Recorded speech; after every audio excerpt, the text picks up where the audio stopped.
नमस्कार, welcome to आरसीआईज नवशिखर channel. आप सभी का आरसीआई के नवशिखर चैनल में स्वागत है।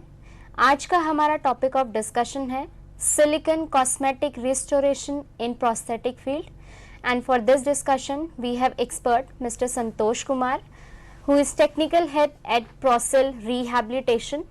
ये एक्सपर्ट हमें आज के बारे में इंफॉर्मेशन देंगे और मैं अपने व्यूअर्स को बोलना चाहूँगी कि उनके इस रिगार्ड में कोई भी क्वेश्चंस हैं, कोई भी क्वेरीज हैं तो हमारे टोल फ्री नंबर पे कॉल कर सकते हैं। हमारा टोल फ्री नंबर है 1800112008, 265111613। हमारा फैक्स नंबर है 265111609। तो आइए हम अपने डिस्कशन स्टार्ट करते हैं हमारे एक्सपर्ट के साथ। Welcome sir.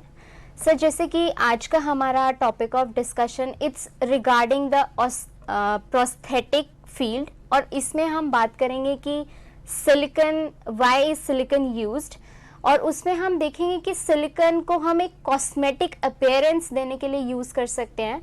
Basically we know that cosmetic and prosthetics is regarding the artificial limbs, और आर्टिफिशियल लिम्स की ज़रूरत किसी भी रीज़न से एक इंडिविजुअल को पड़ सकती है, और उसके लिए हमें किस तरीके का मटेरियल यूज़ करना चाहिए, और हम जो मटेरियल यूज़ कर रहे हैं why we are using that material, ये हम इस चीज़ को जानेंगे हमारे एक्सपर्ट से। तो आइए हम अपने डिस्कशन स्टार्ट करते हैं। Basically artificial limbs, which is known as prosthetics. In today's the society is socially oriented, so a artificial look of prosthesis is not accepted, not well accepted actually. So this is especially true for those who are in public positions like nurses, secretaries, teachers, just to name a few. So with all the sufferings already endured, it is devastating for those with limb differences to just face the cruel stares of society and often unintentional comments from their relatives and close that may ruin their self-confidence and self-esteem. So artificial limb is necessary, but not with a cosmetic look, not with just a artificial look. A proper cosmesis is required for acceptance. As for example, मतलब पिछले सप्ताह की बात है, मेरे पास एक patient आए हैं, ये देखिए मेरे पास एक पेशेंट आया है, उनको मैंने हाथ लगाया तो उस हाथ का एक लुक था आर्टिफिशियल, उनकी मशीनरीज वगैरह दिख रही थी। ठीक 10 दिन के बाद वो पेशेंट आया मेरे पास, कह रहा सर इसके ऊपर कॉस्मेसिस अच्छी होनी चाहिए, फंक्शन तो मैं कर ले रहा हूँ, इन कॉस्मेसिस चाहिए, अच्छी कॉस्मेसिस चाहिए जिससे कि हमारे आसपास के लोगों को पता ना चले। अप टू सम एक्सटेंट भी अगर आप कर देते हैं तो ये मेरी अच्छा हो जाएगा, अदरवाइज मैं इसको पहन नहीं पाऊँगा। फिर हमने उसके जो है कि कॉस्मेटिक कवरिंग करी और वो प्रोस्थेसिस वेल एक्सेप्टेड है पेशेंट में। तो कॉस्मेसिस का एक बड़ा ही, खासकर हमारे इंडियन सोसाइटी में, यूरोपियन कंट्रीज हो गई, वहाँ पे क्या होता है आर्टिफिशियल लुक, जो पेशेंट प्रोस्थेसिस पहन के चल रहे हैं उनके आर्टिफिशियल लुक से ज़्यादा वास्ता नहीं होता। इनफैक्ट वो विथ ए प्राइड अपने लिम्स को जो है कि शो ऑफ करते हैं, जबकि इसके विपरीत इंडिया में ऐसा है कि उसकी कवरिंग बहुत ज़्यादा ज़रूरी होती है। वो पहले छिपाने की कोशिश करते हैं अपनी डिजेबिलिटी को, not only disability but prosthesis को। तो ये जो मेंटलिटी है, तो इसलिए जो है कि कॉस्मेटिक रेस्टोरेशन के स्टार्टिंग है। अब यहाँ पे सिलिकॉन क्यों यूज करते हैं? सिलिकॉन इसलिए यूज करते हैं क्योंकि सिलिकॉन एक ऐसा मटेरियल है जो stable up to 90 degree centigrade और -2 डिग्री सेंटीग्रेड पे ये स्टेबल होता है। Secondly, it is a complex mixture of organic and inorganic constituents. The organic constituent provide rigidity as well as elasticity that can be proportionally modified, because between silicon, oxygen and methyl group there is a double bond. That double bond is very strong between silicon and oxygen. Silicon is an inorganic material, oxygen and methyl group are hydrocarbons. So that inorganic material is providing elasticity and that organic material is providing rigidity. So silicon is strong enough to provide a frictionless surface and it has a long life span. Strain resistance we used in conjunction with polyurethane. Semiconductor, so osseous perception is possible. Extremely high tear resistance and tensile strength. Low viscosity in raw form, so handling and color mixing is easy. So I want to explain that semiconductor property first. Group 4 element हैं हमारे periodic table में। Group 4 element में दो material आते हैं जो हम generally use करते हैं, सिलिकॉन और जर्मेनियम। तो ये सेमीकंडक्टर मटेरियल है। इसका मतलब है कि जब पेशेंट इस मटेरियल को पहनते हैं, इस मटेरियल से बने हुए प्रोस्थेसिस को पहनते हैं, जो हीट की परसेप्शन होती है या जो इलेक्ट्रिक इम्पल्स होते हैं, वो जो है कि ये जो सिलिकॉन मटेरियल है या सिलिकॉन प्रोस्थेसिस है वो जनरेट करते हैं। तो एक सक्सेसफुली जो जनरेशन होता है उससे पेशेंट को एक फीलिंग होती है, एक सेंसेशन होती है। अगर वो किसी चीज़ को टच करते हैं तो एक सेंसेशन पेशेंट को आती है कि उन्होंने किसी चीज़ को टच करा है। तो ये एक फ़ायदा है। या हीट, अगर किसी गर्म चीज़ को छूते हैं या किसी ठंडी चीज़ को छूते हैं तो उन्हें एक सेंसेशन आती है। जो कटा पार्ट होता है उसे हम स्टम्प बोलते हैं। तो स्टम्प के एंड में जो वो सेंसेशन आती है वो एक बहुत बड़ा फ़ायदा है पेशेंट्स के लिए।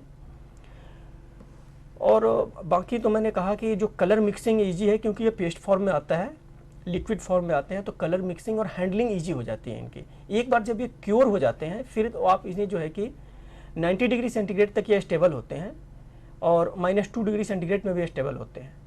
अगर इनकी क्योरिंग ही होती है करीब 400 डिग्री सेंटीग्रेड पे करीब 2 hours, depending upon the variety of silicon. So extreme climatic variations जो होते हैं, चाहे वो बिल्कुल ही बहुत ही कोल्ड क्लाइमेट हो या बहुत ही टोरिड क्लाइमेट हो, चॉपी क्लाइमेट हो या गर्म जगह हो, जैसे हमारे देश में जिस तरह जो है कि जैसे दिल्ली जैसी जगह हैं जहाँ पे बहुत ज़्यादा टेम्परेचर होता है गर्मी के दिनों में और बहुत ही ठंड बढ़ जाती है जाड़े के दिनों में, तो उसमें बहुत सारे मटेरियल होते हैं, उनमें स्टेबिलिटी नहीं आ पाती। जैसे एज फॉर एग्जांपल हम प्लास्टिक यूज करें, अगर हम पीवीसी यूज करें तो उसका जो डिसएडवांटेज होगी कि वो ठंडे के दिनों में उनमें एक जो है कि वो सिकुड़ जाते हैं। उनमें एक जो पेशेंट जब पहनेगा तो उन्हें एक कंप्रेशन महसूस होता है जाड़े के दिनों में, और गर्मी के दिनों में वो प्रोस्थेसिस उन्हें लूज लगते हैं। तो सिलिकॉन में इस तरह की जो है कि डिसएडवांटेज नहीं है, इसलिए सिलिकॉन वेल एक्सेप्टेड होती है। और तीसरी चीज़ है कि एक ट्रांसलूसेंसी एक मटेरियल में आती है जो हमारे स्किन से मैच करती है, वो सिलिकॉन में है। एज फॉर एग्जांपल मैं दो चीज़ें बताना चाहूँगा आपको। ये जो मेरे दाहिने हाथ में है ये पीवीसी का बना हुआ है, पॉलीविलाइन क्लोराइड। इस मटेरियल में श्रिंकेज आती है ठंडे के दिनों में और गर्मी में यह हल्का सा फैल जाता है, ठीक है। और इसमें एक हम देखें तो इसमें लाख कोशिशों के बावजूद वो एक ट्रांसलूसेंसी नहीं आ रही है जो हमारे स्किन में आ रही है, जो हाई डेफिनीशन बोलते हैं हम। वो हाई डेफिनीशन अगर हम चाहें कि इसमें फिंगरप्रिंट्स हों या फ्रेकिल्स हों या नेल्स के कलर अलग हों या हमारी नकल्स हैं, नकल्स पे जो है कि अलग डार्क कलर हो, तो ये पॉसिबिलिटी पीवीसी में बहुत ही कम है। जबकि सिलिकॉन में अगर आप सिलिकॉन में कंपेयर करते हैं तो इसमें हमें एक स्किन जैसी ट्रांसलूसेंसी मिल रही है, एक टेक्सचर है, एक चमक है। जहाँ वेंस की कलर आप देखें, वेंस की कलर जो है कि एक ग्रीनिश एक दिख रही है। आपके जो पीआईपी और डीआईपी जॉइंट के नकल्स है वहाँ पे जो है कि डार्क कलर दिख रहे हैं। नेल्स की कलर अलग हैं। साथ ही अगर हम पामर साइड को देखें तो पामर साइड में जैसे हमारी पाम्स होती हैं, जहाँ पे रेडनेस रिक्वायर्ड होती है वहाँ पे हम रेडनेस दे सकते हैं, और जहाँ पे जो है कि हमें जो है कि पाम के कलर जो ओरिजिनल उनकी देनी है वो हम कलर दे सकते हैं। तो ये क्वालिटीज़ होती हैं सिलिकॉन में। साथ ही बहुत ही अच्छी इलास्टिसिटी होती है सिलिकॉन में, जिसके चलते पेशेंट कभी अपने आप को कंफर्टेबल महसूस करता है। ये इलास्टिसिटी हम और material as for example PVC में हम ये इलास्टिसिटी नहीं पा सकते। इसमें जो इलास्टिसिटी है तो इलास्टिक कोफिशिएंट जो सिलिकॉन का होता है वो बहुत ज़्यादा होता है। इस चलते सिलिकॉन को कॉस्मेटिक रेस्टोरेशन में यूज करना ईजी हो जाता है पेशेंट के लिए वियर करना। जो हमारे प्रोस्थेटिक लैंग्वेज में हम इसे बोलते हैं कि प्रोस्थेसिस को dawning and doffing. Dawning means पहनना, डॉफिंग मीन्स उतारना। तो डॉनिंग एंड डॉफिंग ईजी हो जाती है सिलिकॉन के साथ। सर, जैसे आपने यहाँ हमें बताया कि silicon is used as a raw material और उसके बहुत सारे एडवांटेजेस हो सकते हैं, जैसे कि सिलिकॉन की प्रॉपर्टी होती है इट हैज़ टेंसाइल स्ट्रेंथ और उसमें फ्रिक्शनल रेजिस्टेंस होता है, and it has also the lubricating property, जिससे हम एक रियलिटी की तरफ अगर हम जाएँ तो जिस भी पार्ट के लिए हम वो लिम्ब बना रहे हैं उसको हम एक रियलिटी की तरह प्रेजेंट कर सकते हैं। बिल्कुल सर, जैसे ये सिलिकॉन की हमने बात करी, तो क्या ऐसा है कि are there different types of silicon या सिर्फ एक पर्टिकुलर टाइप का हम सिलिकॉन यूज़ करते हैं? देखिए, सिलिकॉन की डिफरेंट वेराइटीज़ हैं। अगर हम बिल्कुल एलिमेंट्री स्टेज से स्टार्ट करें तो सिलिकॉन एक होती है इंडस्ट्रियल ग्रेड सिलिकॉन, दूसरी होती है प्रोस्थेटिक ग्रेड सिलिकॉन जो हम अपने में यूज करते हैं, तीसरी होती है ऑर्थोटिक ग्रेड सिलिकॉन। हमारे जो प्रोस्थेटिक एंड ऑर्थोटिक फील्ड हैं या मेडिकल फील्ड है उसमें मेडिकल ग्रेड सिलिकॉन यूज करते हैं जिसकी दो वैरायटीज है। First one is prosthetic grade silicone. Prosthetic grade silicone में जो टेंसाइल स्ट्रेंथ होनी चाहिए वो कम से कम होनी चाहिए 540 पाउंड पर इंच पीपीआई।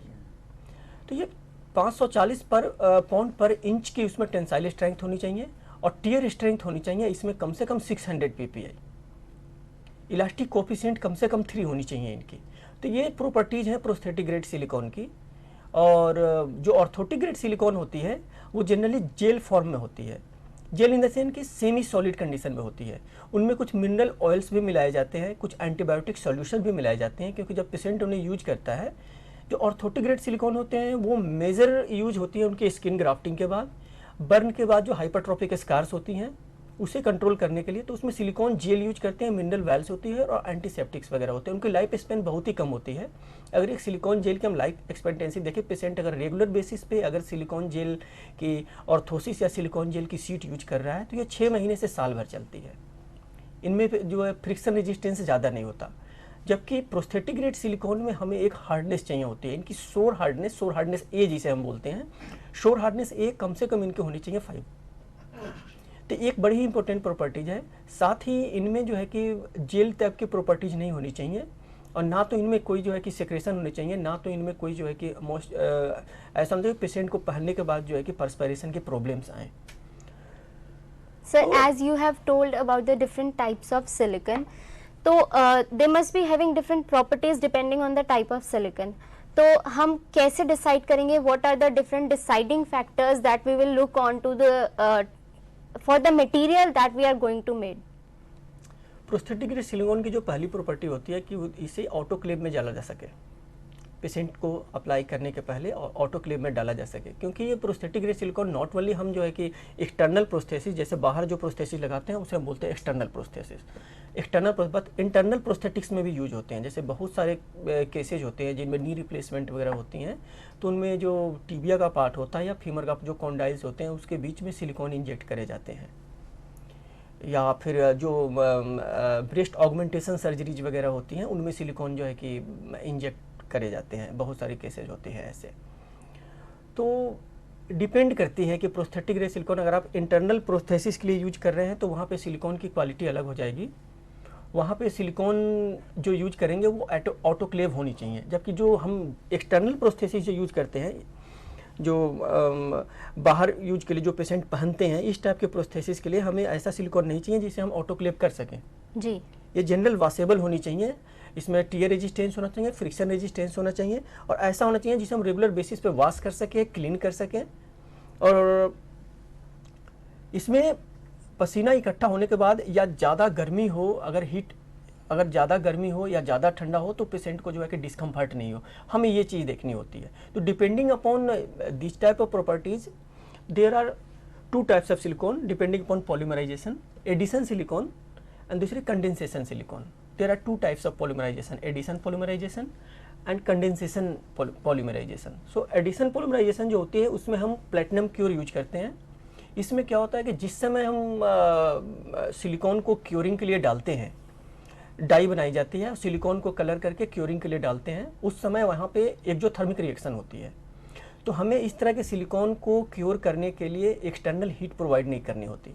जबकि जो कंडेंसेशन की ओर सिलिकॉन होते हैं, जो जिंक की ओर सिलिकॉन होते हैं, जिनमें जिंक कैटलिस्ट यूज करते हैं, उसे हमें ओवन में रखना होता है।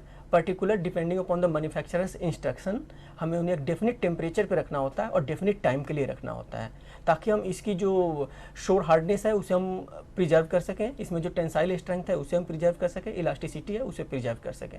एक चीज़ मैं यहाँ क्लियर करना चाहूँगा कि सिलिकॉन ना तो रबर है और सिलिकॉन ना तो मेटल है। सिलिकॉन की एक अलग क्लास है जिसे हम इलास्टोमर बोलते हैं। तो silicone itself is a elastomer, not a rubber, not a metal, not a non metal, it's an elastomer. ऐसा इलास्टोमर है जिसमें ऑर्गेनिक मटेरियल भी है और इनऑर्गेनिक मटेरियल है। डिपेंडिंग अपॉन क्योरिंग टेम्परेचर 2 तरह के सिलिकॉन होते हैं। RTV means room temperature vulcanizing. Room temperature vulcanizing जो सिलिकॉन होते हैं वो जनरली होते हैं एडिशन की ओर सिलिकॉन, जैसे मैंने बताया कि एक्जोथर्मिक रिएक्शंस होती हैं, तो उसे हमें रूम टेम्परेचर पे छोड़ना आता है, वो अपने आप अपनी एक्जोथर्मिक रिएक्शन से सेटिंग हो जाती है। लेकिन HTV सिलिकॉन होते हैं, HTV का फुल फॉर्म होता है हाई टेम्परेचर वल्कनाइजिंग। इस समय हमें एक्सटर्नल टेम्परेचर देना होता है सिलिकॉन को सेट करने के लिए। सर जैसे आपने ये बताया कि सिलिकॉन की डिफरेंट प्रॉपर्टीज़ होती हैं और हम ये देखते हैं कि किस तरीके का जो हमने मटेरियल बनाना है और एक्सटर्नल है या इंटरनल है उसके बेसिस पे हम मटेरियल सेलेक्ट करते हैं। जैसे ये आपने एग्जांपल की शो करके दिखाया कि ये एक्सटर्नल पार्ट है जिसमें हमने सिलिकॉन यूज़ किया हुआ है और एक उसको पूरा रियल हैंड की तरह प्रेजेंट किया हुआ है। इसमें कुछ जैसे एनवायरमेंटल फैक्टर्स होते हैं, कुछ पॉल्यूटेंट्स होते हैं, कुछ टॉक्सिक सब्सटेंसेस होते हैं, उनका क्या इफेक्ट होगा इन पे? देखिए, सिलिकॉन क्यूरिंग होने के बाद सिलिकॉन इनर्ट हो जाता है और इसके बाद सिलिकॉन पे जो सिलिकॉन के अपने पर्टिकुलर सॉल्वेंट हैं उन्हीं का असर होता है। एज फॉर एग्जांपल सिलिकॉन के जो सॉल्वेंट हैं, जो दो तरह के सॉल्वेंट हैं, first one is called xylene, इस इज ऑल्सो कॉल्ड हाइड्रोक्सीबेंजीन, और दूसरी होती है ट्राइनाइट्रोटोल्यूइन। तो जनरल जो हमारी कंडीशंस हैं उसमें तो जाइलिन और ट्राइनाइट्रोटोल्यूइन के संपर्क में पेशेंट जनरली नहीं आते हैं, क्योंकि ट्राइनाइट्रोटोल्यूइन ऑलरेडी जो है कि फॉरबिडन मटेरियल्स हैं, और जो जाइलिन है वो बहुत ही रेयर जो है कि जो इंडस्ट्रियल एक्टिविटीज़ होती हैं उसमें यूज करी जाती हैं। इसके अलावा जाइलिन और ट्राइनाइट्रोटोल्यूइन के अलावा जो भी सॉल्वेंट हैं, जैसे कॉमन सॉल्वेंट होती है, ईथर होती है या अल्कोहल्स वगैरह हैं, उनका सिलिकॉन के कलर के ऊपर या सिलिकॉन की स्ट्रेंथ के ऊपर कभी कोई असर नहीं होने पाता। हाँ, सिलिकॉन के प्रोस्थेसिस की सफाई बहुत ज़रूरी है। वो हम पेशेंट को जब सिलिकॉन प्रोस्थेसिस लगाते हैं उसके बाद हम कहते हैं भाई इसकी सफाई रखो। सफाई इसलिए क्योंकि वो कॉस्मेसिस के लिए रिक्वायर है। वो पर्सपायरेशन जो पसीना है वो प्रोस्थेसिस के अंदर अगर जमा हो जाता है तो उससे पेशेंट के स्किन के हाइजीन को जो है कि कोई शिकायत हो सकती है। सिलिकॉन को इससे कोई शिकायत नहीं होती जी। तो उस हाइजीन को मेंटेन करने के लिए हम पेशेंट को इंस्ट्रक्शन देते हैं कि जब भी आप प्रोस्थेसिस यूज करते हो, रात के टाइम में जब आप प्रोस्थेसिस निकालते हो, प्रोस्थेसिस की आप सफाई करो, अंदर वाले हिस्से की, बाहर वाले हिस्से की, साथ ही अपनी स्किन की सफाई करो। तो ये जो केयर एंड मेंटेनेंस है वो पेशेंट की स्किन के हाइजीन के लिए ज़रूरी है, ना कि सिलिकॉन प्रोस्थेसिस के लिए। तो ये है, पानी से इन्हें कोई एलर्जी नहीं होती। और जनरल है कि इसमें जो नेल होते हैं सिलिकॉन में वो जनरली एक्रिलिक के बने होते हैं। तो जब जैसे जनरली एक हाउसवाइफ है, वो अगर सिलिकॉन प्रोस्थेसिस पहन के काम कर रहे हैं तो उन्हें ये केयर करना होता है कि उनकी नेल्स जो एक्रिलिक की बनी है वो ज़्यादा हीट के संपर्क में ना आए। बाकी सिलिकॉन को जितने जो जनरल हम अपने घरेलू एक्टिविटीज़ में, डे टू डे एक्टिविटीज़ में जो सिलिकॉन की जो यूज करते हैं खाना बनाने में और इन सब चीज़ों में, उसमें सिलिकॉन को कोई उस हीट से कोई परेशानी नहीं है। जैसे कि आपने बताया कि इसमें हाइजीन का बहुत ज़्यादा इम्पॉर्टेंट रोल है और हमें ये ध्यान रखना है कि जैसे नेल्स हमारे एक्राइलिक के बने हुए हैं तो वो ज़्यादा हीट के संपर्क में ना आए। सर, अगर हम एक जनरल लाइफ का एग्जांपल लें कि डे टू डे लाइफ में हम डिफरेंट ऑब्जेक्ट्स के कांटेक्ट में आते हैं, we have different objects, like if we are holding an object of metal, some metal, तो उसका इससे कोई रिएक्शन हो सकता है? जैसे कि आपने बताया कि सिलिकॉन जो है वो it's not a non metal, not a metal, it's an elastomer, ये एक इलास्टोमर है। तो अगर जैसे हम बस में चढ़ते हैं तो बस का हैंडल पकड़ते हैं, और अगर हम जैसे स्पून पकड़ते हैं या कुछ और चीज़ें पकड़ते हैं, कुछ आयरन की चीज़ पकड़ते हैं, तो उनका कोई रिएक्शन हो सकता है क्या? नहीं, ऐसा कोई रिएक्शन नहीं होता सिलिकॉन के साथ। मैंने आपको बताया कि सिलिकॉन, जब मैं प्रॉपर्टीज़ बता रहा था सिलिकॉन के, वाई सिलिकॉन इज यूज्ड, तो उसमें हमने बताया था कि सिलिकॉन एक फ्रिक्शनलेस मटेरियल है। एक बार अगर हमने सिलिकॉन में एक्चुअली हमें फ्रिक्शन क्रिएट करने के लिए जो उनके फिंगरप्रिंट्स होते हैं उनमें हमें जो है कि एक प्रॉपर कार्विंग करनी होती है ताकि इसमें एक फ्रिक्शन क्रिएट हो, किसी चीज़ को होल्ड कर सके। अदरवाइज अगर हमने सिलिकॉन को बिल्कुल ही, अगर इसके अंदर कोई ग्रूविंग नहीं बनाई या फ्रिक्शन क्रिएट करने के लिए इसके अंदर जो है कि हमने फिंगरप्रिंट्स वगैरह नहीं बनाए, तो ये किसी चीज़ को होल्ड नहीं कर सकता। तो इसकी लाइफ बहुत ज़्यादा होती है इस रिगार्डिंग। अगर आप कहते हो कि बस वगैरह में या इनमें, तो ये प्रॉब्लम्स वगैरह इनमें सिलिकॉन में फेस नहीं करना होता। इनफैक्ट हमें इसमें फ्रिक्शन क्रिएट करना होता है ताकि डे टू डे एक्टिविटीज़ में पेशेंट इसे यूज कर सके। तो सभी बातों का ध्यान में रखते हुए, इसकी सारी प्रॉपर्टीज़ यूज़ करते हुए हमें ये सब करना होता है। जी हाँ, जी हाँ। तो सर, जैसे आपने बताया कि हम किस तरीके से सिलिकॉन को सिलिकॉन को जैसे रॉ मटेरियल की तरह यूज करते हैं, and it has an cosmetic appearance which is normally required by the individual in today's time. ये हम अपने एक्सपर्ट के साथ डिस्कस कर रहे थे। बाकी की डिस्कशन हम एक छोटे से ब्रेक के बाद कंटिन्यू करेंगे। This is time for a short break.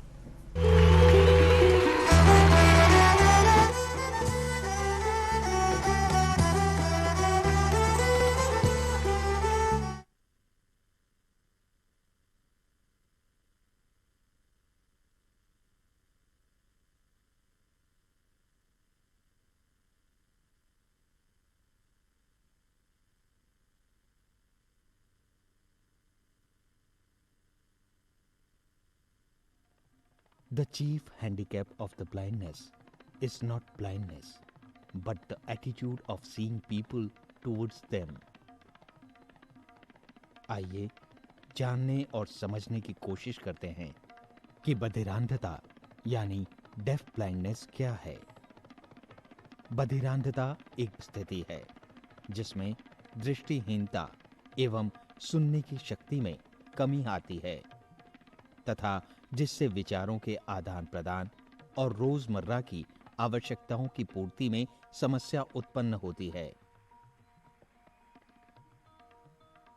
Balram एक 9 साल का बधिरांध बच्चा है। वो एक प्री मैच्योर बच्चा है जिसका शारीरिक विकास उसकी आयु के अनुरूप नहीं हुआ था।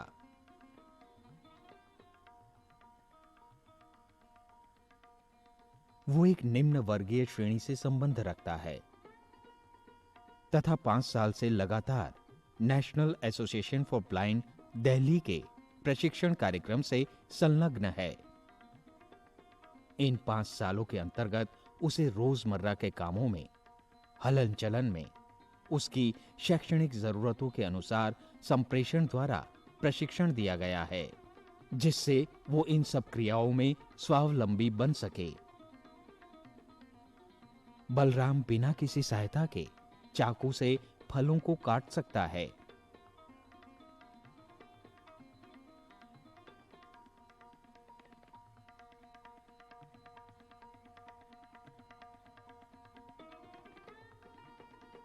उनके छिलकों को कूड़ेदान में डाल सकता है।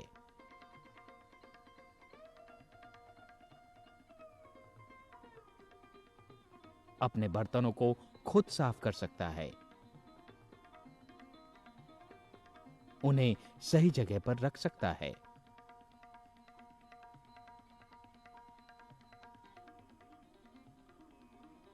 सही बर्तनों का चयन करके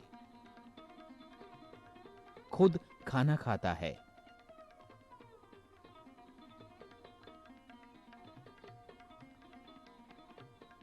एवं पानी की बोतल निकालकर पानी भी पीता है।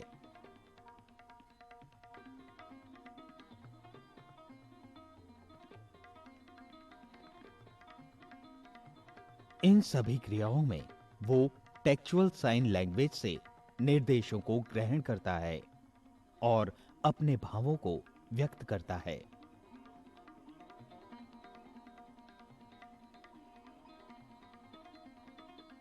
टेलर फ्रेम और ब्रेलर द्वारा गणित, पठन लेखन में भी प्रशिक्षण प्राप्त कर रहा है।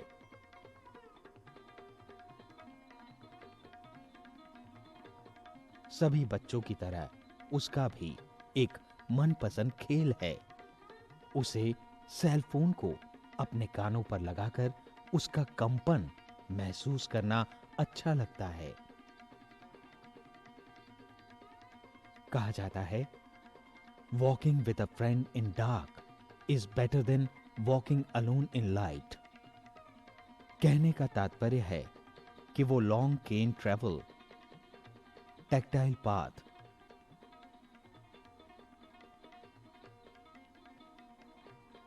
ट्रेलिंग और लैंडमार्क्स द्वारा हलन चलन में भी सक्षम है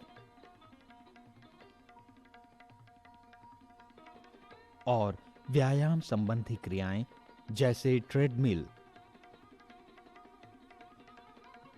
स्टैटिक साइकिल का स्वचालन भी कर सकता है। कहा गया है, The best and most beautiful things in the world cannot be seen or even touched. They must be felt with the heart.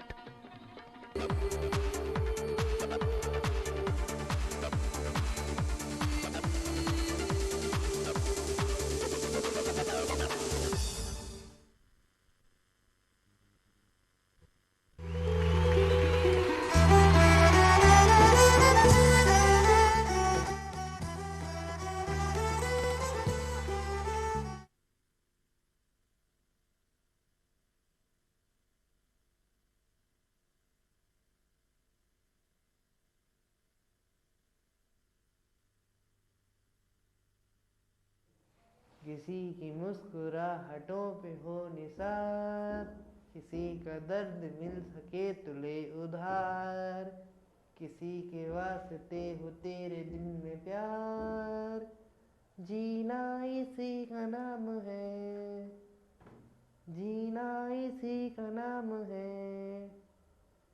मान अपनी जेब से फकीर हैं, फिर भी यारों दिल के हम अमीर हैं। मिटे जो प्यार के लिए वो जिंदगी, जले बहार के लिए वो जिंदगी। किसी को हो ना हो हमें तो एतबार, जीना इसी का नाम है, जीना इसी का नाम है।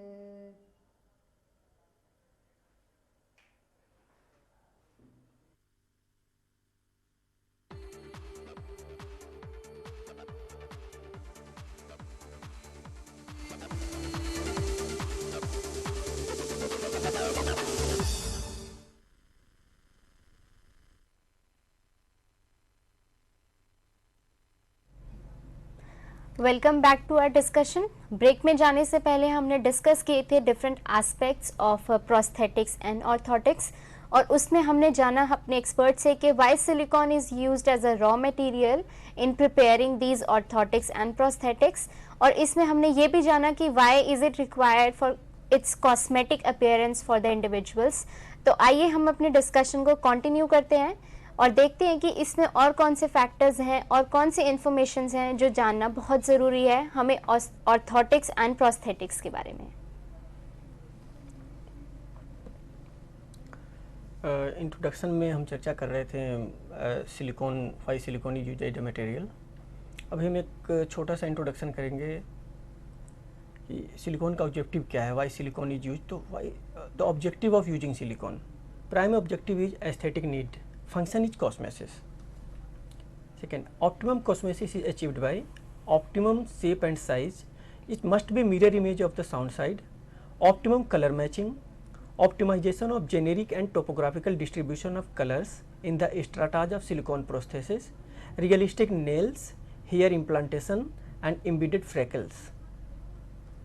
सर, जैसे ये आपने बताया कि हम सिलिकॉन क्यों यूज़ करते हैं, इसके मेन ऑब्जेक्टिव्स क्या होते हैं, ये अभी तक हमने अपना सेशन में डिस्कस किया। पर एक बहुत इम्पॉर्टेंट चीज़ है, एक इम्पॉर्टेंट क्वेश्चन है जो हमारे दिमाग में आता है कि एक इंडिविजुअल ये सोचेगा कि why prosthetics and orthotics is required, और we can say in other words in what cases और in which conditions we can say that we require artificial limbs or orthotics and prosthetics. Yeah, there are different types of amputation. Amputation is generally dislocation of a body part. It may be upper extremity, means hand. It may be lower extremity, means lower limbs, leg, partial foot, partial hand, fingers, ear, nose, breast, or any part of जी body. It is called amputation. बहुत सारे ऐसे cases हैं जहाँ पे silicon use करे जाते हैं, और बहुत सारे ऐसे केसेज हैं जहाँ पे सिलिकॉन केवल कॉस्मेटिक कवरिंग के लिए यूज करी जाती है। यहाँ पर कुछ केसेज को हम डिस्कस करेंगे। As for example, in finger prosthesis, somato for amputation from MCP to PIP and thimble for amputation from DIP. MCP का मतलब होता है मेटाकार्पोफैलेंजियल जॉइंट, और पीआईपी का मतलब होता है प्रॉक्सिमल इंटरफैलेंजियल जॉइंट। DIP का मतलब होता है डिस्टल एंटाइफेलेंजियन जॉइंट। जी। तो depending upon the type of amputation there are 2 types of prosthesis. अगर पूरी फिंगर बनाते हैं that one is called somato. अगर हमने PIP और DIP के बीच में एम्पुटेशन है और एक छोटी सी प्रोस्थेसिस बनानी है तो उसे थिम्बल प्रोस्थेसिस बोलते हैं। थिम्बल का मतलब ही होता है जो टेलर्स जो छोटे थोड़े बहुत काम करते हैं कपड़ों के साथ सुई धागे के साथ, तो वो एक स्टील की कवरिंग यूज करते हैं अपने फिंगर को प्रोटेक्ट करने के लिए, इसलिए इस टाइप की प्रोस्थेसिस को थिम्बल प्रोस्थेसिस बोलते हैं। दूसरा केस है ये सोमैटो प्रोस्थेसिस है, जहाँ पे हम देख रहे हैं इस एम्पुटेशन में कि मेटाकार्पोफैलेंजियल जॉइंट से एम्पुटेशन हुआ है, वहाँ पे सोमैटो प्रोस्थेसिस यूज करते हैं। और इस प्रोस्थेसिस को यूज करते समय हम एक चीज़ का केयर करते हैं कि एक सिलिकॉन की रिंग जो है कि जो साउंड साइड की फिंगर है वहाँ पे एक सिलिकॉन की रिंग बनाते हैं और इसके साथ कभी कभी एडहेसिव भी यूज करते हैं। जहाँ पे पेशेंट को पूरा सपोर्ट नहीं महसूस होता वहाँ पे एडहेसिव भी यूज करना पड़ता है।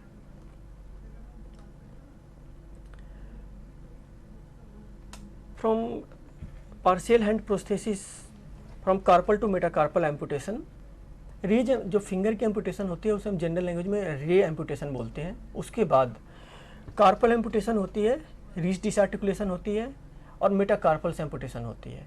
तो जो इस लेवल के एम्पुटेशन होते हैं हम जनरल लैंग्वेज में उसे पार्शियल हैंड एम्पुटेशन बोलते हैं। पार्शियल एम्पुटेशन में कुछ केसेज ऐसे होते हैं जिन्हें हम ऑटो एम्पुटेशन बोलते हैं। Auto amputation means congenital deformity, patient जो है कि बिना फिंगर के साथ ही जो है कि पेशेंट पैदा होता है और जब वो बड़ा होता जाता है तो कभी कभार ऐसा होता है कि उसमें फिंगर जैसी प्रोजेक्शंस आ जाती हैं, कुछ केसेज होते हैं। तो ऐसे जो ऑटो एम्पुटेशन के केस होते हैं वहाँ भी सिलिकॉन प्रोस्थेसिस बहुत ही सक्सेसफुली यूज करा जाता है, क्योंकि इसमें एक चीज़ ये होती है कि पेशेंट जब बिना फिंगर्स के या बिना लिम्ब के जब पेशेंट पैदा होता है तो ड्यू कोर्स ऑफ टाइम 10 या 15 साल जो ड्यू कोर्स ऑफ टाइम होती है उसमें पेशेंट अपने हाथ को यूज करना सीख जाता है, अपने एक्टिव फंक्शंस में डे टू डे लाइफ में वो फंक्शन करना सीख जाता है। अगर हमने जो रिमेनिंग हैंड है उसके ऊपर कोई आर्टिफिशियल कोई प्रोस्थेसिस देने की कोशिश की तो पेशेंट उस फंक्शन को एक्सेप्ट नहीं कर पाता मेंटली। तो इन केसेज में पेशेंट की एक्सेप्टेबिलिटी होती है, पेशेंट तभी एक्सेप्ट करता है जब एक पूरी की पूरी एक एस्थेटिक प्रॉपर्टी हो, जब उसे लोग देख के ये ना कह सके कि इसका जो है कि दूसरा वाला हाथ जो है कि वो नकली है, आर्टिफिशियल है जनरल लैंग्वेज में। तो यहाँ पे केवल और केवल जो है कि एस्थेटिक प्रोस्थेसिस कॉस्मेटिक रेस्टोरेशन की ही रिक्वायरमेंट होती है। यहाँ पे फंक्शनल प्रोस्थेसिस पेशेंट यूज नहीं करना चाहता। और कुछ केसेज ऐसे होते हैं जैसे फोकोमेलिया, जहाँ पे फिंगर आधी डेवलप होती हैं या कम डेवलप होती हैं, डेवलप ही नहीं होती, 2 फिंगर डेवलप होती हैं, 2 डेवलप नहीं होती। तो इस तरह के केसेज में क्या होता है कि पेशेंट को फंक्शनल देने से अच्छा है कि आप उसे जो है कि कॉस्मेटिक प्रोस्थेसिस दीजिए। जब उन्हें ज़रूरत होगी तो वो कॉस्मेटिक प्रोस्थेसिस यूज करेंगे, जब उन्हें कोई फंक्शन करना होगा वो कॉस्मेटिक प्रोस्थेसिस उतार के अपना फंक्शन कर लेंगे।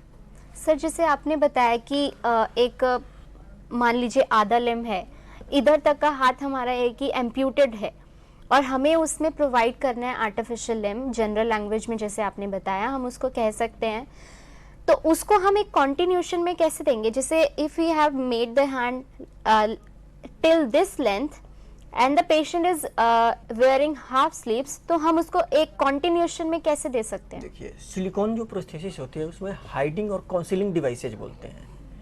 जो हमारी सबसे बड़ी प्रॉब्लम आती है सिलिकॉन की फिंगर लगाते समय कि सिलिकॉन का जो इंड होता है, जो एजेज होते हैं वो विजिबल होते हैं। एज फॉर एग्जांपल आप जो है कि इस स्लाइड में देख रहे हो,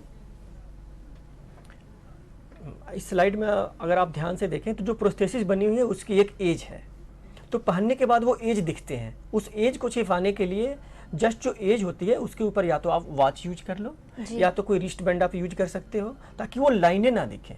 अगर वो लाइन अगर आप छिपा लेते हो सक्सेसफुली, फिर कोई गेस नहीं कर सकता कि आपने कोई आर्टिफिशियल प्रोस्थेसिस पहन रखी है या आपने कोई कॉस्मेटिक प्रोस्थेसिस पहन रखी है। तो ये हाइडिंग और काउंसिलिंग डिवाइस यूज करे थे। फिंगर के केस में जहाँ पे फिंगर यूज करते हैं वहाँ फिंगर जो प्रोस्थेसिस होती है उसमें जो है कि एक रिंग डाली जाती है जहाँ पे इसकी एज खत्म होती है, तो उस रिंग को डालने के बाद ये एज दिखती नहीं और पेशेंट जो है कि पूरे सेल्फ कॉन्फिडेंस के साथ बाहर जा सकता है कि हमारी लिम्ब जो है कि अब विजिबल नहीं है। So we use some external objects to conceal that part. Exactly.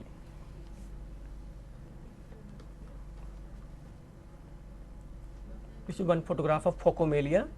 as I have earlier discussed. After wearing the prosthesis, in this case you may notice that the line is not clearly visible.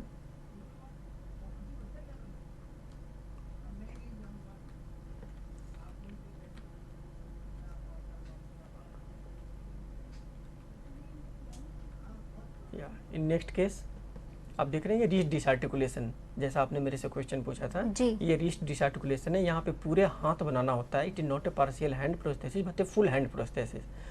यहाँ पे आपने देखा होगा जो edges है वहाँ पे इन्होंने वॉच पहन के अपनी जो है कि एज को छिपाया है और बहुत ही सक्सेसफुली छिपाया है।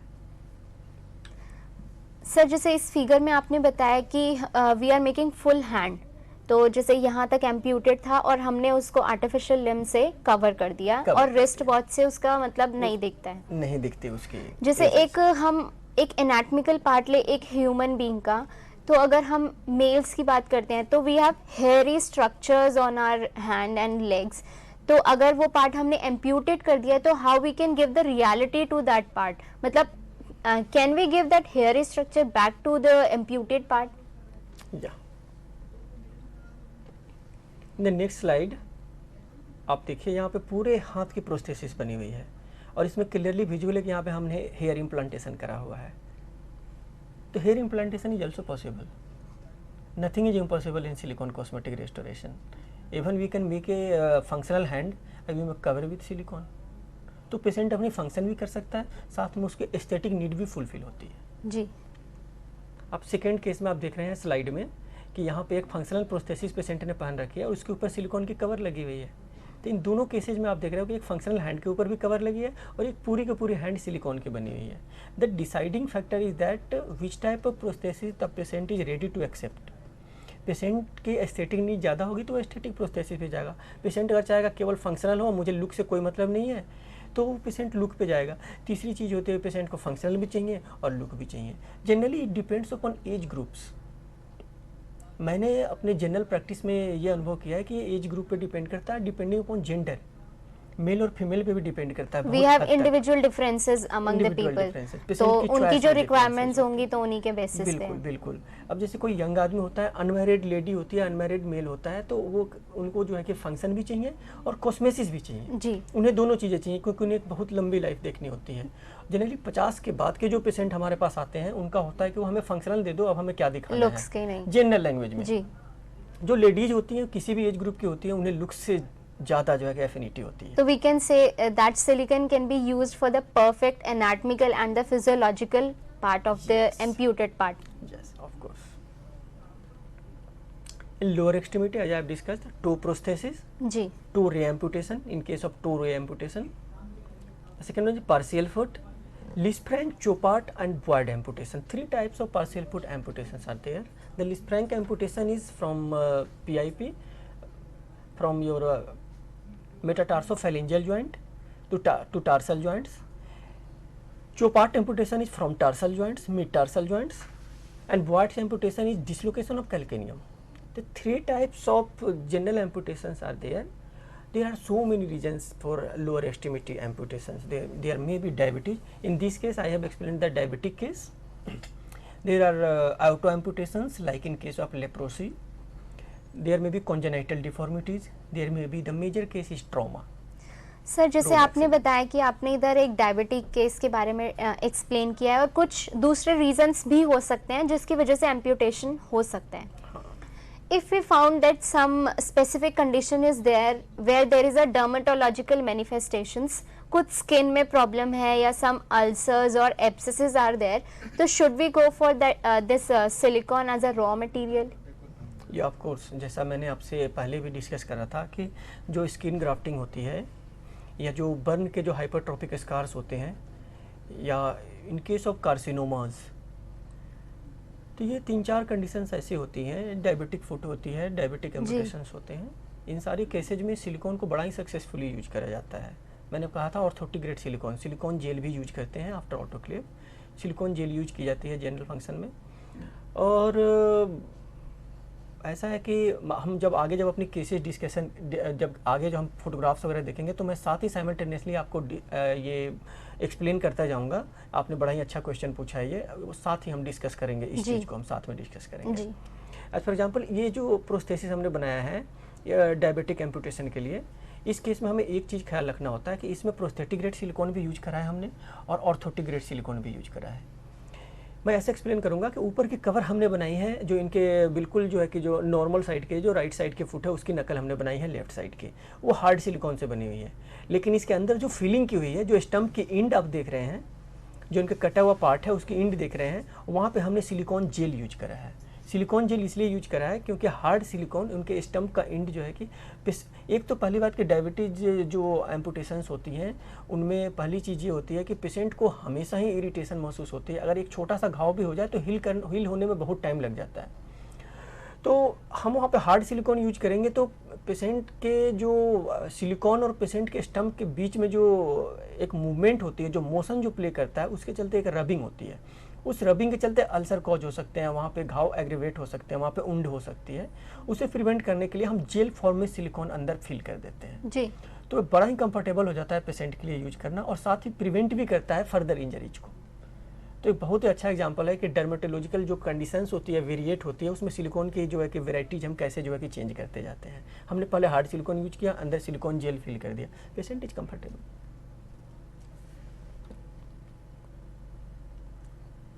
सेकेंड केस आप देख रहे हैं, इसमें जो है कि पार्शियल फुट एम्पुटेशन है, साथ में एक बोनी प्रोजेक्शन है, जैसा आपने मुझे बताया था डर्मेटोलॉजिकल कंडीशंस। यहाँ पे स्टम्प के एंड में एक अल्सर है, इस अल्सर को प्रोटेक्ट करना है, इसलिए हमने पहले एक प्लास्टिक की सॉकेट बनाई है पेशेंट की, उसके अंदर सिलिकॉन जेल फिल करा है, उसके बाद ऊपर कवरिंग करी है। सर जैसे ये हमने लिम, आर्टिफिशियल लिम प्रोफेशनल ने दे दिया इंडिविजुअल को और उसने वेयर कर लिया, the patient is already wearing that part, और अगर by chance for an instance अगर हम कहें कि कोई शार्प ऑब्जेक्ट जैसे चल रहा है या नाइफ वगैरह से या किसी आयरन के चीज़ से वो कट हो जाता है, मतलब अगर हम अपने नॉर्मल लाइफ में भी चलते तो चोट लग जाती है हमें, अगर उस केस में ऐसा होता है तो कुछ डैमेज होगा उस पार्ट को या उसका कुछ इफेक्ट पड़ेगा उस चीज़ पर? यस, जब हम पेशेंट को ये सारी चीज़ें देते हैं तो हम उन्हें care and maintenance booklet patient को प्रोवाइड करते हैं, क्योंकि ऐसा है सिलिकॉन में परसेप्शन तो होती है, जैसा मैंने आपको बताया था, बस सेमीकंडक्टर पूरा परसेप्शन नहीं हो पाता। शार्प ऑब्जेक्ट से सिलिकॉन की प्रोस्थेसिस या कोई भी प्रोस्थेसिस हो वो कट सकती है जी। आप मेटल की प्रोस्थेसिस ऑलवेज प्रोवाइड नहीं कर सकते, उसके ऊपर कवरिंग होगी ही। अगर हम फुट जनरल प्रोस्थेसिस यूज करते हैं उसमें भी जो है कि बहुत सारे ऐसे मटेरियल्स होते हैं जो कि शार्प चीज़ों से कट जाते हैं, तो ये तो केयर करनी पड़ती है, क्योंकि अगर हम अपने नेचुरल लिम्ब को भी अगर हम जो है कि हल्का सा केयरलेसली यूज करें, अगर हम अपने तो एनाटॉमिकल पार्ट को भी यूज करें तो उसमें भी कटिंग हो जाएगी, तो केयर तो करनी पड़ती है इसके लिए। और वंस अगर जो है कि अगर किसी तरह की कटिंग हो जाती है या किसी तरह से जो है कि डैमेज हो जाती है प्रोस्थेसिस की, तो क्विक रिपेयर पॉसिबल है, बिल्कुल ही पॉसिबल है। पेशेंट हमारे टच में होते हैं, एक प्रोस्थेटिस्ट के साथ और पेशेंट का जो रिलेशन होता है वो फॉरएवर होता है, वो जब तक पेशेंट उस प्रोस्थेसिस को यूज कर रहा है तब तक एक रिलेशन बना होता है, उन्हें हमारी ज़रूरत पड़ती है, हमें उनकी ज़रूरत पड़ती है ड्यू कोर्स ऑफ टाइम। जी, तो मतलब उससे हम सिलिकॉन एक ऐसा मटेरियल है जिससे हम किसी भी तरह की प्रॉपर्टीज़ को यूज़ करते हुए हम वो मटेरियल एक इंडिविजुअल को प्रोवाइड कर सकते हैं। जैसे कि हमारे एक्सपर्ट ने बताया कि हम सिलिकॉन को extreme temperature like 90 degree Celsius, और अगर हम लो टेम्परेचर की बात करें तो -2 डिग्री सेल्सियस पर भी यूज़ कर सकते हैं, और इसमें सेमीकंडक्टिव प्रॉपर्टी होती है, रेजिस्टेंस की प्रॉपर्टी होती है, टेंसाइल स्ट्रेंथ की प्रॉपर्टी होती है। तो हम सिलिकॉन इसलिए यूज़ करते हैं कि अगर कोई क्वेश्चन पूछता है कि why silicone is used as a raw material, तो we can say that it's used for the perfect combination of the anatomical and the physiological aspects. Yes, of course.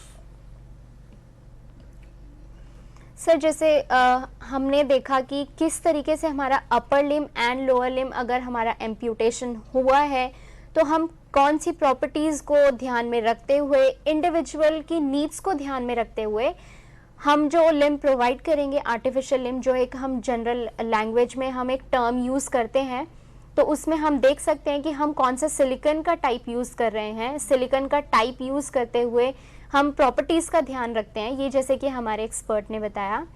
बाकी की डिस्कशंस हम एक छोटे से ब्रेक के बाद कंटिन्यू करेंगे. This is time for a short break.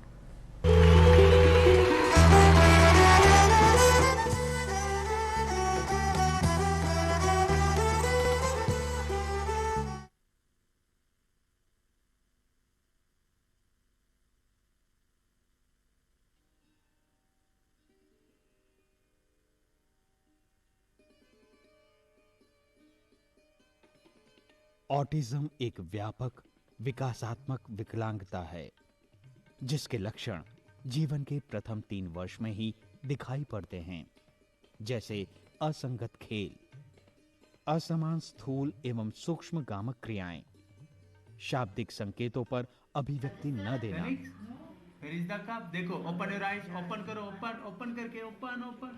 नियमित कार्यक्रम परिवर्तन का विरोध करना एवं अवलोकनीय शारीरिक उच्च स्तरीय या निम्न स्तरीय क्रियाकलाप. UNCRPD 2007 सेक्शन 1 ऑफ आर्टिकल 4 निशक्तता के क्षेत्र में कार्यरत प्रोफेशनल के प्रशिक्षण पर महत्व देता है. ऑटिज्म के क्षेत्र में सरकारी एवं गैर सरकारी संस्थाएं कार्यरत हैं जो भारतीय पुनर्वास परिषद द्वारा पंजीकृत हैं. Society for advance study in rehabilitation एक ऐसी ही गैर सरकारी संस्था है. कनिष्क 13 साल का एक ऑटिस्टिक बच्चा है जो इसी संस्था से प्रशिक्षण प्राप्त कर रहा है. असंगत क्रियाएं, कार्यकलापों में निरस्ता,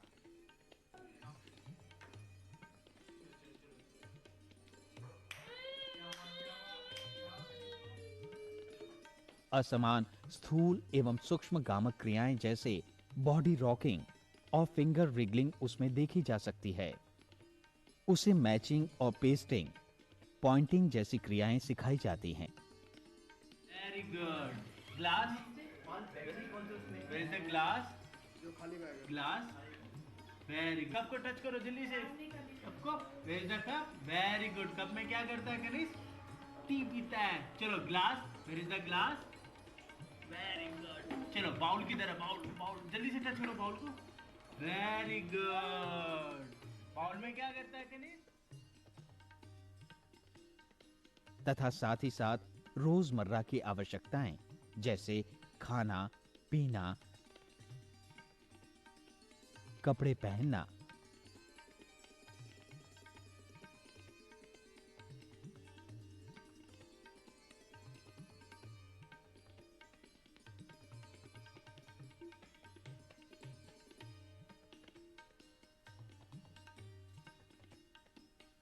और व्यायाम संबंधी प्रशिक्षण दिया जाता है. ऑटिस्टिक बच्चों को भिन्न भिन्न प्रकार की कार्यविधियां उनके स्तर के अनुसार सिखाई जाती हैं, जैसे कुछ बच्चों के लिए colouring with in one area, matching and identification, fine motor skills, I hand coordination,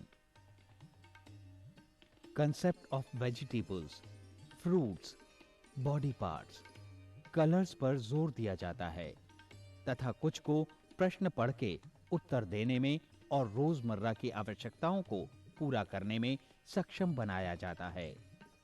इसके अलावा राइम्स, डांसिंग, सिंगिंग द्वारा लेजर एंड रिक्रिएशनल एक्टिविटीज में भाग लेने के लिए प्रोत्साहित किया जाता है.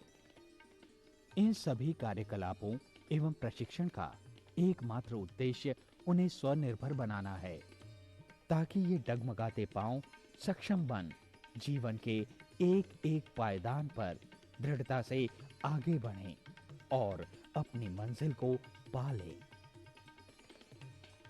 एक तारा टिमटिमाता, उसने आकाश को छू लिया. एक लौ जली कहीं, उसने अंधकार को मिटा दिया.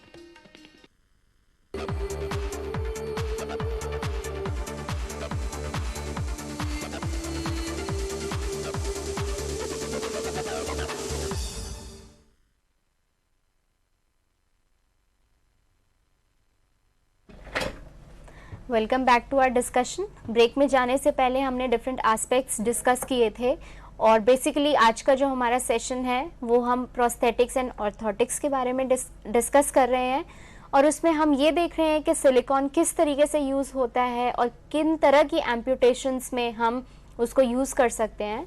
तो आइए हम अपने डिस्कशन को कंटिन्यू करते हैं। सर, ब्रेक में जाने से पहले हमने बात करी थी कि एम्पुटेशन होते हैं तो हम उनमें कौन से सिलिकॉन का टाइप यूज़ कर सकते हैं और प्रॉपर्टीज़ किस तरीके से हम अच्छी प्रॉपर्टीज़ डेवलप कर सकते हैं। बिल्कुल।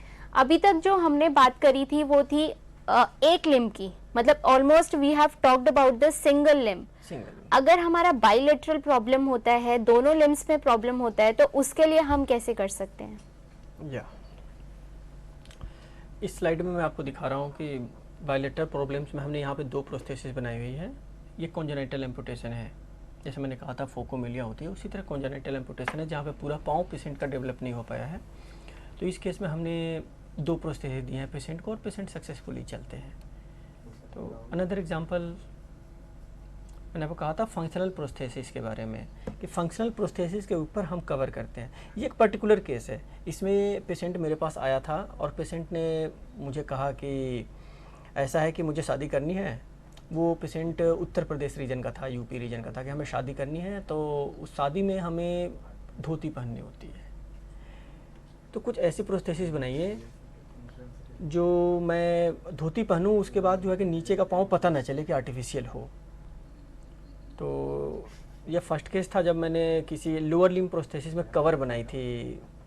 इस केस में तो पूरा कवरिंग तो हमने इसलिए नहीं किया क्योंकि वहाँ पे इकोनॉमिकल फैक्टर भी इन्वॉल्व थे, लेकिन यहाँ तक तो मैंने बनाया कि वो अपने जब जो शादी की रस्म रिवाज होती है वहाँ पे वो जो धोती वगैरह जो भी सो कॉल्ड कपड़े वगैरह पहनते हैं उसके नीचे उनका पाँव जो है कि नेचुरल दिखे जी। तो यहाँ पे हमने एक फंक्शनल प्रोस्थेसिस बनाया है। इसके सारे पेशेंट चल भी सकता है और इसकी कॉस्मेसिस भी मेंटेन्ड है।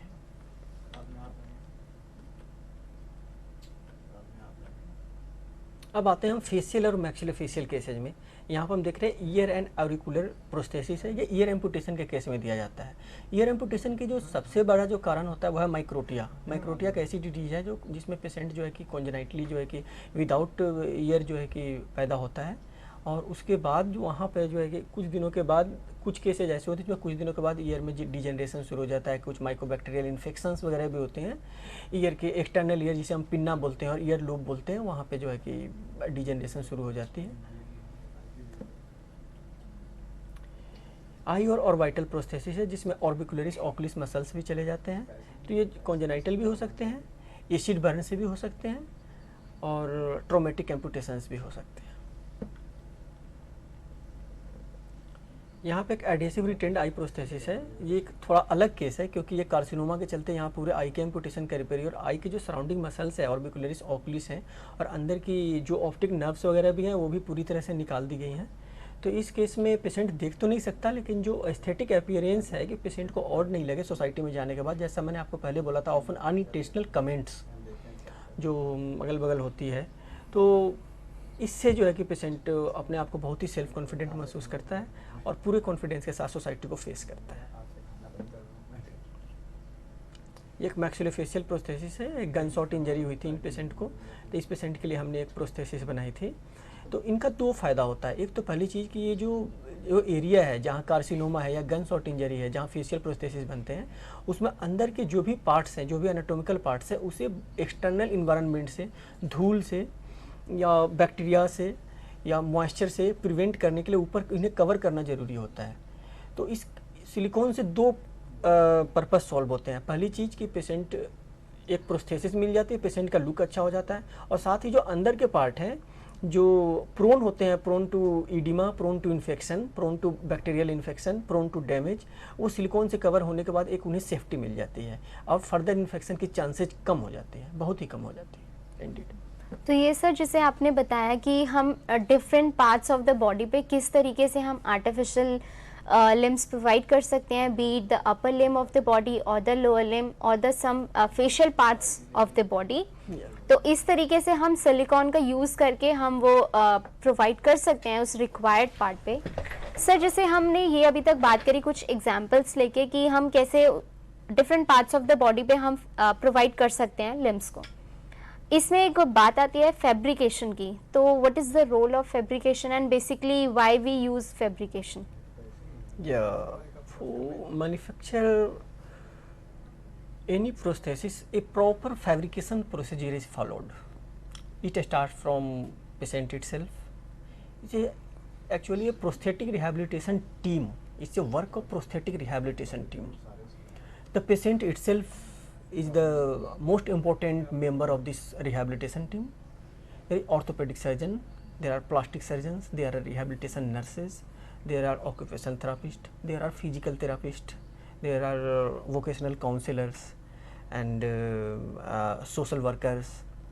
So all have their roles. The patient first goes to a hospital or rehabilitation team. First he is faced by orthopedic surgeon. After that orthopedic surgeon, suppose the limb is amputated, if then grafting is done by a plastic surgeon, then proper care is done by rehabilitation nurse. After that the role of prosthetist is start. Then prosthetist take the measurement, casting. There are different steps, that is called fabrication. So fabrication does not start from manufacturing process, it starts from patient counseling, their needs, their aesthetic needs, their functional needs, the level of amputation, their measurements. After that the actual fabrication parts started. So we are starting from the elementary fabrication procedure. In silicone prosthesis there are two types of methods, lost wax method and the second one is globe technique. In lost wax method एक general concept ये है कि एक patient की die बनेगी, एक wax का model बनेगा, पेशेंट की डाई बनेगी, वैक्स के मॉडल को गर्म करके डाई से हटा देंगे, हमारे पास जगह बन जाएगी सिलिकॉन डालने के लिए डाई के अंदर। दूसरी होती है ग्लब टेक्निक, जहाँ हम पेशेंट के स्टम्प की एक कास्टिंग करते हैं, उसके ऊपर हम लेयर सिलिकॉन की चढ़ाते जाते हैं, पेशेंट के स्किन कलर को मैच करते हुए डिफरेंट स्ट्राटाज में लेयरिंग स्टार्ट करते हैं और पेशेंट को सामने बैठा के उसकी जो है कि हम पेशेंट को शेप देते हैं, उसकी मेजरमेंट लेके शेप करते हैं और एक डेफिनेटिव प्रोस्थेसिस बहुत ही कम समय में तैयार हो जाता है। दोनों जो प्रोसेस हैं उनके कुछ फ़ायदे हैं, कुछ एडवांटेजेज हैं, कुछ डिसएडवांटेजेज हैं। जो ग्लब टेक्निक होती है उसमें हाई डेफिनेशन की थोड़ी सी कमी होती है, टाइम सेव हो जाता है, लेकिन जो लॉस्ट वैक्स मेथड होता है उसमें हाई डेफिनेशन पॉसिबल है, टाइम ज़्यादा लगता है। दोनों की अपनी खासियतें हैं और दोनों की अपनी डिसएडवांटेजेज हैं। यहाँ पे जो हम मेथड डिस्क्राइब करेंगे वह lost wax method. Lost wax method में पहला जो प्रोसीजर होता है वो मेजरमेंट होता है।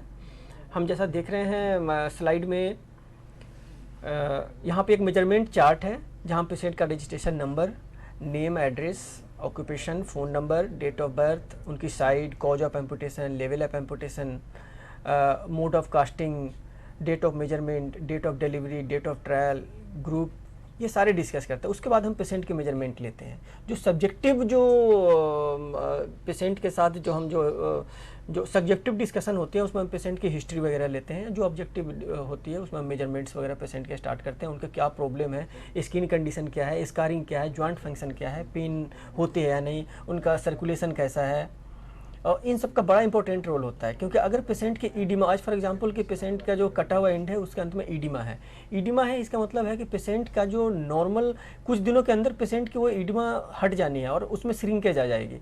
तो हमें वो ख्याल रखते हुए दोनों जो नॉर्मल साइड का जो नॉर्मल साइड की फिंगर है और जो कटी हुई फिंगर है, दोनों साइड का सरकमफेरेंस लेके एक कंपेयर करनी होती है कि आखिर ये जब श्रिंकेज आएगी, ईडिमा हटेगा, तो अल्टीमेट एक हमें कितना मोटा स्टंप मिलेगा उसके ऊपर प्रोस्थेसिस फिट करने के लिए, सरकमफरेंस कितनी होगी, अल्टीमेट सरकमफरेंस कितनी होगी। और अगर पेशेंट का जॉइंट फंक्शन अगर नॉर्मल नहीं है, आगे जॉइंट फंक्शन कितनी आनी है, सर्कुलेशन नहीं है, अगर ब्लूइशनेस है स्किन के ऊपर, तो मतलब ये है कि सर्कुलेशन नॉर्मल नहीं है। तो ये सारी चीज़ें देखनी होती है। उसके बाद फिर हम मेजरमेंट पे जाते हैं, उसके बाद पेशेंट की मेजरमेंट की जाती है और कास्टिंग की जाती है। जो सबसे टफ जो मेजरमेंट का जो तरीका है वो है कान का। ईयर का, फिंगर का तो बहुत ही सिंपल है। ईयर में हम जनरली जो मेजरमेंट एंड कास्टिंग करेंगे उसे हम जो है कि स्लाइड के थ्रू दिखाने की कोशिश करता हूं मैं आपको।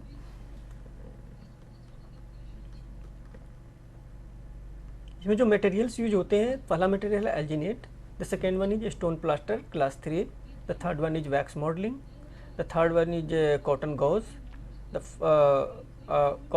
Fourth one is cotton gauze, fifth one is board paper card or sheet Etaflex 4 mm with 4 mm thickness. The procedure starts from fabrication of a ring with at least 2.5 inch diameter. The patient is positioned in sideline position. After that, a cotton gauze is placed inside the auditory canal. The ring is placed. After placing of ring, the alginate is mixed with water in the ratio 1:3. 3 part water, 1 part alginate. That part is mixed, and the curing time for alginate is 5 minutes, 2 to 5 minutes, depending upon the type of alginate, 2 to 5 minutes. So we have to just perform these activities in a hurry, and after that fill up the ring. After filling up the ring, we place a cardboard paper to press the alginate inside the auditory canal. Then a definitive mold, that is called negative mold. A negative mold is obtained. We fill the negative mold with wax, modeling wax, and similarly the amputated part is casted, and after the casting the amputated part is filled with stone plaster class 3. Same type of procedure is applied in finger prosthesis, and we can get for sound side part we can get that finger model. It's a finger prosthesis, it's a normal side sound side model, and similarly this one is the amputated part of model made of stone plaster class 3. It is called positive cast. Positive cast of amputated part and positive cast of normal part, normal side, sound side.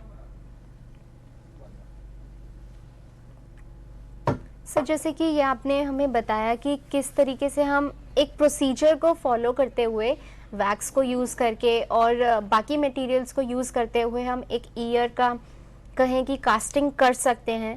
तो जैसे हमने इसमें material use किया, वो आपने कहा कि हमने ऑडिटरी कैनाल को एक कॉटन डाल के उसमें ब्लॉक कर दिया, तो उससे कुछ मतलब अगर by chance if somehow that materials goes into the year, does it have any side effects or some serious effect? The purpose of placing cotton is to prevent the material to go inside the auditory canal. But cotton is very matlab flexible kind of material, and if we get cotton is wet, तो उसमें pass on तो कर ही सकता है material. देखिए ऐसा है कि जो ऑडिटरी कनाल है उसमें आप कॉटन ना भी डालें तो भी मटेरियल अंदर नहीं जाता है, क्योंकि अंदर जो ईयर का जो प्रेशर होता है वो एल्जिनेट को अंदर जाने से रोक देता है। हमारे शरीर की अपनी एक डेफिनेट डिफेंसिव मैकेनिज्म होती है, लेकिन अगर इस तरह के किसी पेशेंट में ऐसा होता है कि जैसे मैंने आपको बताया था, जैसे माइक्रोटिया का केस है जिसमें अगर इंटरनल ईयर पूरी तरह से डेवलप नहीं होते हैं, तो ऐसी जो मिस हैपनिंग होती है कि हो सकता है कि एल्जिनेट चला जाए, ईयर प्रेशर अंदर उतना ना हो, तो हम एक कॉटन की गॉज यूज करते हैं। दैट इज सफिशिएंट इनफ, क्योंकि जो एल्जिनेट की जो विस्कोसिटी होती है वो स्ट्रॉन्ग इनफ होती है कि वो इतनी जल्दी फ्लो करके ऑडिटरी कैनाल में नहीं जा पाता।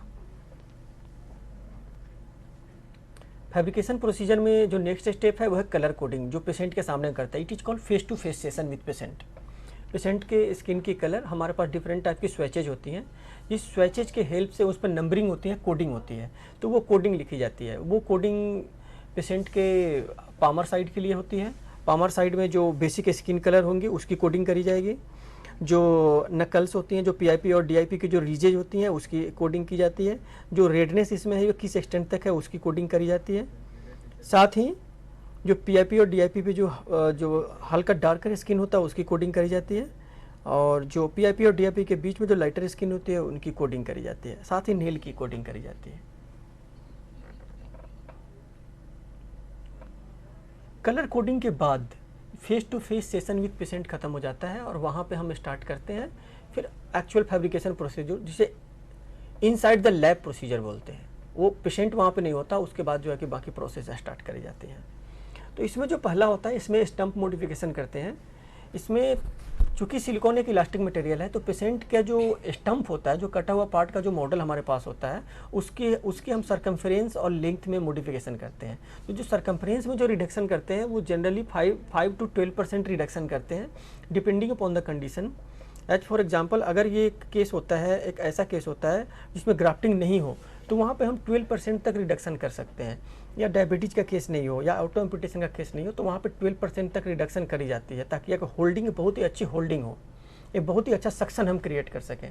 लेकिन ऐसे केसेज होते हैं जिनमें ग्राफ्टिंग है या जिनमें ईडिमा ज़्यादा दिन तक रहने वाला है, ऐसे केसेज में हम कम रिडक्शन करते हैं, लगभग 5% तक। तो ये 5% टू 12% तक रिडक्शन करी जाती है। उसके बाद वैक्स का मॉडल बनाया जाता है। वैक्स का मॉडल जो होता है वो साउंड साइड की एक मिरर इमेज बनाई जाती है। साउंड साइड के सरकम्फ्रेंस लेकर उसके जो है कि जो इनकी सरकम्फ्रेंस है, जो इनकी लेंथ है और जो इनकी जो है कि आउटर शेप एंड साइज है, ये सारे लेते हुए इनकी एक जो है कि मिरर इमेज तैयार करी जाती है मैनुअली या फिर जो है कि कार्विंग प्रोसेस के द्वारा, जो कि machinery with the help of machines करी जाती है। आजकल तो कैड कैम टेक्निक आ गई है कि जिसमें कंप्यूटर एडेड डिजाइनिंग भी करते हैं। उसमें डिफरेंट सॉफ्टवेयर होते हैं। एज फॉर एग्जांपल जैसे एक पहला सॉफ्टवेयर था, जो सबसे पहला सॉफ्टवेयर जो आया था इस फील्ड में, वो था रियलिस्टिक टेक्नोलॉजीज़। तो रियलिस्टिक टेक्नोलॉजीज़ में यहाँ पे पूरे जो है कि जो पेशेंट की जो फिंगर की जो मॉडल है उसकी पूरी स्कैनिंग करी जाती है हैंड एड स्कैनर से, और उसके बाद एक जो है कि वहाँ पे एक 3 डायमेंशनल इमेज जो है कि मॉनिटर पे आती है, और उसके बाद एक जो है कि फोम की ब्लॉक लेके या पॉलीयूरेथीन फोम की ब्लॉक लेके एक मॉडल पेशेंट के फिंगर की तैयार करी जाती है। तो ये कैसा है, लेकिन उसमें भी जो फिंगरप्रिंट्स और फाइन ग्राफ्टिंग होती है उतनी क्लियर नहीं आ पाती। अभी तक कोई ऐसा सॉफ्टवेयर डेवलप नहीं हो पाया कि फिंगर शेप तो बना देते हैं, हल्की फुल्की फिंगरप्रिंट्स भी दे देते हैं, लेकिन उन्हें जो है कि हमें फिर से जो है कि मैनुअली कार्विंग करने की ज़रूरत पड़ती है, ताकि एक हाई डिफिनीशन प्रोस्थेसिस हम पा सकें।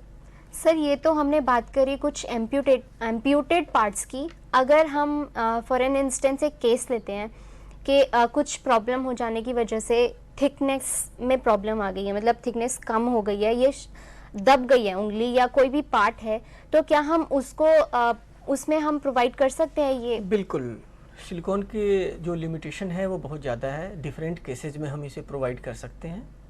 तो ऐसे केसेज में जहाँ पर एक फिंगर पतली हो गई हो जी, या एक लिम्ब जो है कि दूसरे लिम्ब से कंपैरेटिवली जो है कि थिनर हो, और जो है कि देखने में पेशेंट को ऐसा लगता है उससे पेशेंट के कॉन्फिडेंस को जो है कि इफेक्ट कर रहा हो, तो उस केसेज में सिलिकॉन की कवरिंग बिल्कुल कर सकते हैं, ऑफ कोर्स कर सकते हैं। उसके बाद हम वैक्स की मॉडल करते हैं। वैक्स मॉडल की हम एक ट्रायल करते हैं पेशेंट के जो है कि जो एम्पुटेटेड पार्ट है, और पेशेंट को हम दिखाते हैं कि अगर फिंगर की जो है कि एंगुलेशन पेशेंट अपनी इच्छा से कोई चेंज करवाना चाहते हो या फिंगर के अंदर किसी टाइप की मॉडिफिकेशन चाहते हो, तो वो ऑन द स्पॉट हो जाए। उसके बाद हम उसकी डाई बनाते हैं। जैसा डाई जैसे हम स्लाइड में देख रहे हैं, वैसे एक डाई हम प्रिपेयर करते हैं। डाई बनाने के बाद जो नेक्स्ट प्रोसीजर होता है कि हमें ये करना होता है कि हम सस्पेंशन सिस्टम कौन सा अप्लाई करें। तो सस्पेंशन सिस्टम अप्लाई करने के लिए हमारे पास डिफरेंट टाइप ऑफ सस्पेंशन है। जो मोस्ट वाइडली यूज जो सस्पेंशन सिस्टम है वो सक्शन सस्पेंशन, मतलब पेशेंट के लिए एक ऐसा सॉकेट बनाना प्रोस्थेसिस के अंदर ही, जैसा मैं इस स्लाइड में दिखाना चाहता हूँ कि ये फिंगर है, फिंगर के जो एम्पुटेटेड पार्ट है उसके लिए एक जगह बनाना। तो ये जो जगह पेशेंट के जो एम्पुटेटेड पार्ट है उसके लिए बनी हुई है, या फिर यहाँ पे जो अंदर जो जगह बनी हुई है इसे हम सॉकेट बोलते हैं कॉमन लैंग्वेज में। तो ये सॉकेट के अंदर एक ऐसा सक्शन सस्पेंशन पैदा करना, एक वैक्यूम क्रिएट करना, ताकि पेशेंट जैसे ही अपने लिम्ब को पहनता है उसके अंदर की सारी एयर निकल जाए और बाय वर्चू ऑफ सक्शन वो प्रोस्थेसिस होल्ड रहे। तो वो सक्शन क्रिएट करने के लिए हम जो है कि एक सक्शन सस्पेंशन यूज करते हैं, मोस्ट वाइडली टेक्निक है। ये प्रॉक्सिमल फिंगर एम्पुटेशन के लिए यूज करी जाती है। और fitting a finger prosthesis with A suction cup offers important advantage over adhesive retained finger prosthesis. जैसा मैंने पहले बताया था कि 3 टाइप के सस्पेंशन सिस्टम जनरली यूज करते हैं। पहली होती है सक्शन सस्पेंशन, दूसरी होती है एडहेसिव सस्पेंशन, और तीसरा होता है ऑस्टियो इंटीग्रेशन। जो एडहेसिव सस्पेंशन होती है वो जनरली असिस्ट होती है रिंग और बैंड सस्पेंशन के द्वारा। मैं दिखाना चाहूँगा कि यहाँ adhesive flaps and band suspension है। इस केस में जैसा हम देख रहे हैं एमसीपी से एम्पुटेशन है, हमारे पास स्टंप की लेंथ इतनी ज़्यादा नहीं है कि हम सक्शन सस्पेंशन दे सकें। तो ऐसे केसेस में एडहेसिव यूज करते हैं। और जो नॉर्मल फिंगर, जैसे इस फिंगर में, जैसे इस एग्जांपल में हम देख सकते हैं कि जो रिंग फिंगर है वहाँ पे हमने एक जो है कि सिलिकॉन की जो प्रोस्थेसिस बनाई है उसके साथ एक रिंग बना दिया है, ताकि अगर एक्सीडेंटली अगर एडहेसिव सस्पेंशन अगर एडहेसिव निकल जाता है या सेवियर पासपायरेशन होती है और एडहेसिव अपनी जगह से हट जाता है, तो कम से कम जो रिंग फिंगर में जो सिलिकॉन के हमने जो रिंग बनाई हुई है वो प्रोस्थेसिस को गिरने से रोक सके। एक सेफ्टी डिवाइस की तरह यूज करते हैं। तीसरा होता है osteo integration suspension. Osteo integration is most widely used in maxillofacial prosthetics. तो मैक्सिलोफेशियल केसेज जो होते हैं उनमें ऑस्टियो इंटीग्रेटेड प्रोस्थेसिस यूज करते हैं। The concept of osteo integration was first given by Branemark in 1952. The Brainmark technique was first used in dentistry. So afterward that Brainmark technique was used in maxillofacial amputation. After that in finger amputation, and nowadays it's used in lower extremity and upper extremity amputation like below knee amputation, above knee amputation. In such type of amputation also Brainmark technique is widely used nowadays. Not in India actually, but in European countries where the climate is cold, no chances of infection is there. Osteo integration जो prosthesis हम बनाते हैं उनमें भी alginate की ही casting करते हैं। Casting और फैब्रिकेशन प्रोसीजर सेम होता है, लेकिन कुछ तरीके जो है वो पहले से डिफ़र कर जाते हैं। जैसा मैं इस प्रोसीजर को दिखाऊंगा तो आपको ये कंसेप्ट क्लियर हो जाएगा कि कैसे करते हैं। इनमें जो पेशेंट की स्किन होती है यहाँ पे 2 एबटमेंट लगाए जाते हैं, 2 स्क्रूज लगाई जाती हैं। पेशेंट की जो एरिया होता है, जो मास्टोइड जो एरिया होता है ईयर प्रोस्थेसिस के केस में, तो 2 या 3 इम्प्लांट लगाए जाते हैं डिपेंडिंग अपॉन द सरफेस। उसके ऊपर एक क्रॉस बार असेंबली लगाई जाती है, उसके लिए एक डमी बनाई जाती है। उस डमी के वो डमी एक बार चेकआउट कर लेते हैं पेशेंट के एरिया के साथ। अगर वो डमी सक्सेसफुल हो गई तो हम मेटल की डमी बनाते हैं। फिर उस मेटल की डमी के ऊपर क्लिप की फिक्सेशन की जाती है। ये जनरली ये क्लिप गोल्ड की बनी होती है। इस क्लिप फिक्सेशन के बाद एक एक्रिलिक की बेस बनाते हैं, कवरिंग बनाते हैं इसके साथ। इस कवरिंग को वैक्स मोल्ड से ढकते हैं, और एक बार जब लॉस्ट वैक्स मेथड से हम ईयर बनाते हैं तो उसके हमें एक्रिलिक की एक लेयर अवेलेबल हो जाती है कान के नीचे। उस एक्रिलिक के साथ हम जो है कि गोल्ड क्लिप रिटेन कर देते हैं, और इस क्लिप के सारे हम कान को एक डेफिनेट अलाइनमेंट में फिट कर दिया है हमने। सर, जैसे आपने बताया कि किस तरीके से हम ये प्रोसीजर यूज़ करके एक फाइनल टच दे सकते हैं कि किस तरीके से हमें क्लिप को यूज़ करना है और पूरा एक रियल ईयर प्रोवाइड करना है, और ये हम बेसिकली फेशियल लिम्स के लिए यूज़ करते हैं, पार्ट्स के लिए यूज़ करते हैं। ये हमारे को एक्सपर्ट हमें बता रहे हैं। बाकी की डिस्कशन हम एक छोटे से ब्रेक के बाद कंटिन्यू करेंगे। This is time for a short break.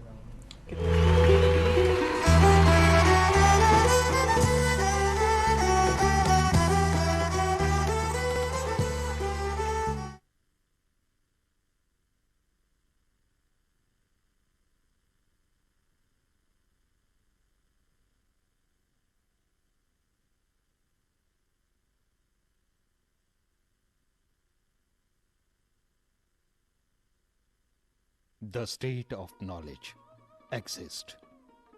The will, the capacity, and method are usually the problem. मानसिक मंदता एक ऐसी विकलांगता है जो 18 वर्ष की आयु से पूर्व कभी भी हो सकती है, जिसमें व्यवहार अनुकूलता में कमी एवं बुद्धि क्षमता 70% से कम होती है।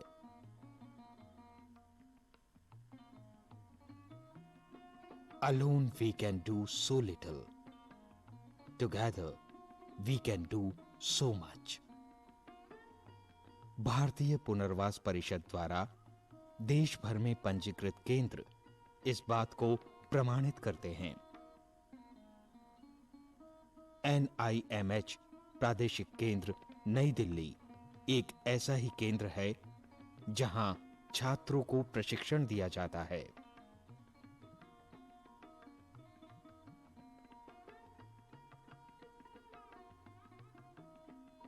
जिसके उपरांत वे मंद बुद्धि बच्चों की सेवा में नियुक्त होते हैं। क्लासरूम टीचिंग, ग्रुप टीचिंग एवं भारतीय पुनर्वास परिषद के नव शिखर चैनल पर प्रसारित टेलीकॉन्फ्रेंसेस द्वारा संबंधित विषयों पर विस्तार पूर्वक ज्ञान दिया जाता है। Medical, occupational therapy, physiotherapy,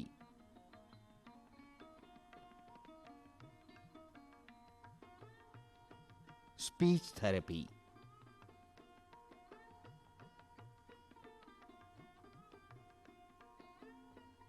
psychology और स्पेशल एजुकेशन जैसे क्षेत्रों में छात्रों को प्रशिक्षित किया जाता है। प्रयोगात्मक अनुभव एवं अभ्यास के लिए टीचर ट्रेनिंग प्रोग्राम के उपरांत छात्रों को मंदबुद्धि बच्चों के साथ कक्षाओं में नियुक्त किया जाता है और इंडिविजुअलाइज्ड एजुकेशन प्लान का भी आधार बनाया जाता है, जिससे वे संपूर्ण शिक्षा एवं चिकित्सा शैली को समझ सकें। इस पूरे प्रशिक्षण कार्यक्रम के दौरान विद्यार्थी journals, newsletters, periodicals, charts, models, computer training एवं टेक्स्ट बुक्स का उपयोग कर सकते हैं। कहते हैं, keep your face to the sunshine and you can not see the shadow. इसी बात को ध्यान में रखते हुए विद्यार्थियों को सरकारी एवं गैर सरकारी संस्थाओं में नियुक्त किया जाता है, जहां वे मंदबुद्धि बच्चों के लिए निरीक्षण, प्रशिक्षण एवं अनुसंधान का दायित्व संभालते हैं और इसके पश्चात ये विद्यार्थी इस प्रशिक्षण का उपयोग मंदबुद्धि बच्चों के सामाजिक एवं शैक्षणिक उत्थान एवं विकास में करते हैं और एक लक्ष्य की ओर आगे बढ़ते हैं। और फिर लक्ष्य कितना ही दूर हो, फासला नजरों का धोखा भी तो हो सकता है। वो मिले या ना मिले, हाथ बढ़ाकर देखो।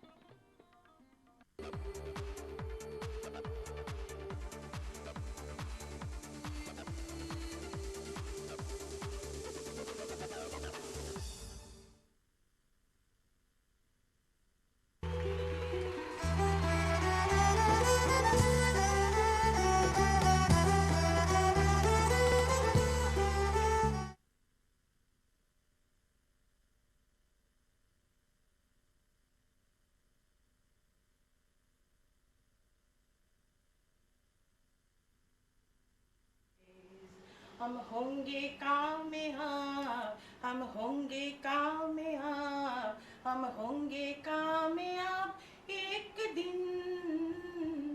ओ मन में है विश्वास, पूरा है विश्वास, हम होंगे कामयाब एक दिन।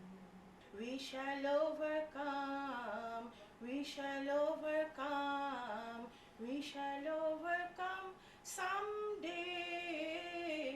Oh, deep in my heart, I do believe that we shall overcome someday.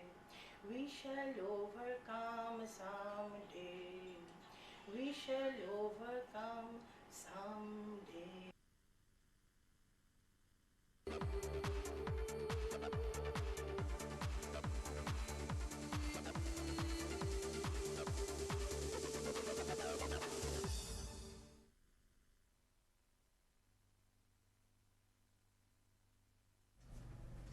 Welcome back to our presentation.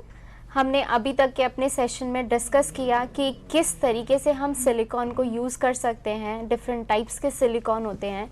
और अभी हमने देखा कि फेशियल अगर हमें उसमें उस पार्ट में कोई प्रॉब्लम है तो हम उसको कैसे कवर अप कर सकते हैं। तो आइए हम अपने डिस्कशन को कंटिन्यू करते हैं और एक्सपर्ट से इसके बारे में और जानते हैं। सर, जैसे अभी हमने ब्रेक में जाने से पहले डिस्कस किया था osseo integrated method and adhesive method. तो what is the basically difference between these methods and do these methods have some disadvantages in themselves? Yeah, adhesive retained prosthesis, a proper alignment depends upon patient's attitude, and the patient is aligning the prosthesis according to his view. He can use a mirror or anything else. But in osseointegrated prosthesis, the alignment of prosthesis depends upon prosthetist. The prosthetist view, किस alignment में उनकी prosthesis अच्छी लगेगी, तो उस alignment में वो abutment fix करवाते हैं प्लास्टिक सर्जन के द्वारा या ऑर्थोपेडिक सर्जन के थ्रू। तो ये अलाइनमेंट डिसाइड करने वाले होते हैं प्रोस्थेटिस्ट, पेशेंट इटसेल्फ और ऑर्थोपेडिक सर्जन या प्लास्टिक सर्जन जो इम्प्लांट फिक्स कर रहे हैं जी। जब पेशेंट एडहेसिव रिटेंड प्रोस्थेसिस, जैसे वो ईयर लगा रहा है, तो जिस समय वो ईयर फिक्स करेगा वो आईना यूज करेगा और ईयर की अलाइनमेंट वो 10 बार लगाएगा, 10 बार ईयर की अलाइनमेंट चेंज होगी, क्योंकि एडहेसिव लगा के उसे फिक्स करना है अपने दोनों कान को लेवल में रखते हुए। लेकिन ऑस्टियो इंटीग्रेशन में हम क्या करते हैं कि एबटमेंट पेशेंट के इस कान के अलाइनमेंट देखते हुए उस एंगल पे एबटमेंट फिक्स करते हैं। पेशेंट जब भी अपनी प्रोस्थेसिस लगाता है बिल्कुल उसी अलाइनमेंट में जाके फिट होते हैं। This is the major advantage. Second thing is that there is no use of adhesive. So जो थोड़ी बहुत मॉइस्चर या पर्सपायरेशन वगैरह की जो प्रॉब्लम होती है तो वो प्रॉब्लम नहीं होती, उनका प्रॉपर वेंटिलेशन होता है अगर वो जो है कि एबटमेंट रिटेंड या इम्प्लांट रिटेंड प्रोस्थेसिस लगाते हैं। लेकिन कुछ डिसएडवांटेजेस भी हैं। एज फॉर एग्जांपल जो ऑस्टियो इंटीग्रेशन जो प्रोस्थेसिस है उसके साथ जो पहली डिसएडवांटेज होती है वो है loosening of implant. Implant loose हो जाते हैं कभी कभी। दूसरा है चांस ऑफ इन्फेक्शन। जिस समय ये एबटमेंट या इम्प्लांट लगाए जाते हैं उस समय पेशेंट को बहुत ही हैवी डोज में इम्यूनोसप्रेसिव मेडिसिन दी जाती हैं। इसके बावजूद भी कभी कभी इन्फेक्शन हो जाते हैं। जैसे इंडियन क्लाइमेट है, टोरिड और चॉपी क्लाइमेट होगा जहाँ मॉइस्चर ज़्यादा होगी, वहाँ पे इन्फेक्शन की चांसेस बढ़ जाती है। तो ये दो जो मेजर जो डिसएडवांटेज हैं कि जो पहला था मैंने बताया था लूजनिंग ऑफ इम्प्लांट, दूसरी चीज़ है कि इन चांस ऑफ इन्फेक्शन। कभी कभी ऐसा होता है इम्प्लांट लगाने के बाद ग्रैन्युलोमा हो जाता है, ग्रैन्युलेशन टिश्यूज़ वगैरह फॉर्म हो जाते हैं। तो ये 2-3 प्रॉब्लम्स हैं जो इम्प्लांट रिटेंट प्रोस्थेसिस के रास्ते में आती है। लेकिन जो सबसे बड़ा फैक्टर होता है वह कॉस्ट फैक्टर, क्योंकि इम्प्लांट रिटेंट प्रोस्थेसिस का कॉस्ट फैक्टर ज़्यादा होता है, इसलिए पेशेंट ज़्यादा एडहेसिव रिटेंट प्रोस्थेसिस की तरफ जाते हैं। लेकिन इम्प्लांट रिटेंट प्रोस्थेसिस खासकर मैक्सिलोफेशियल प्रोस्थेसिस के केस में एक परमानेंट सॉल्यूशन है और उसके साथ जो है कि पेशेंट ज़्यादा कंफर्टेबल अपने आप को महसूस करते हैं। जी। ये हम दूसरा केस डिस्कस करेंगे कि पहला केस हमने किया था ऑस्टियो इंटीग्रेटेड ईयर इम्प्लांट। अब सेकेंड हम केस करेंगे, यहाँ पे मैंने आपको बताया था ब्रेन मार्क टेक्निक पहले वाले केस में जहाँ पे डेंटल इम्प्लांट लगा के कान फिक्सेशन की गई थी। एक दूसरा केस है जहाँ पे हम मैग्नेटिक इम्प्लांट के सहारे जो है कि प्रोस्थेसिस को रिटेन करेंगे। तो यहाँ पर जो स्लाइड है यहाँ पर हम देख रहे हैं, it is a case of carcinoma. जैसा मैंने आपको पहले बताया था कि अंदर के जो भी पार्ट्स हैं वो क्लियरली विजिबल हैं, प्रोन टू इन्फेक्शन। और जो हमारी जो पहले प्रोसीजर थी कि हमने कास्टिंग करी, कास्टिंग करने के बाद हमने जो वैक्स का मॉडल बनाया, उस वैक्स के मॉडल की फेस टू फेस टेस्टिंग करते हैं पेशेंट के साथ। सेकेंड प्रोसेस में हम इसकी डाई बनाते हैं। ये 2 पार्ट डाई है।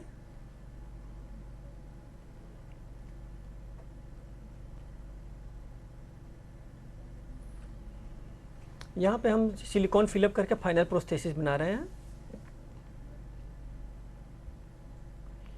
इसके बाद जब ये प्रोस्थेसिस बन जाती है तो उस दरमियान हम पेशेंट के लिए डेंचर फैब्रिकेट करते हैं। जिस समय हम डेंचर बनाते हैं तो डेंचर के ऊपर जो एक्रिलिक का बेस होता है उसके ऊपर हम मैग्नेटिक इम्प्लांट का मेल या female part depending upon choice हम फिक्स करते हैं। डेंचर की कास्टिंग करके हमने मैग्नेटिक इम्प्लांट के अलाइनमेंट करी है और ये आप देखिए कि डेंचर फिक्स करने के बाद ये जो मैग्नेटिक इम्प्लांट है उसकी पोजीशन अकॉर्डिंग टू फोटोग्राफ्स ये पोजीशन आएगी मैग्नेटिक इम्प्लांट की। ये पेशेंट की प्रोस्थेसिस और डेंचर हैं और ये इम्प्लांट जो मैग्नेटिक इम्प्लांट है उसका मेल और फीमेल पार्ट दोनों असेंबल होंगे तो इस तरह की लुक आएगी जो सेकेंड फोटोग्राफ में है। और इस तरह हम प्रोस्थेसिस को फिट कर सकते हैं मैग्नेटिक इम्प्लांट की हेल्प से।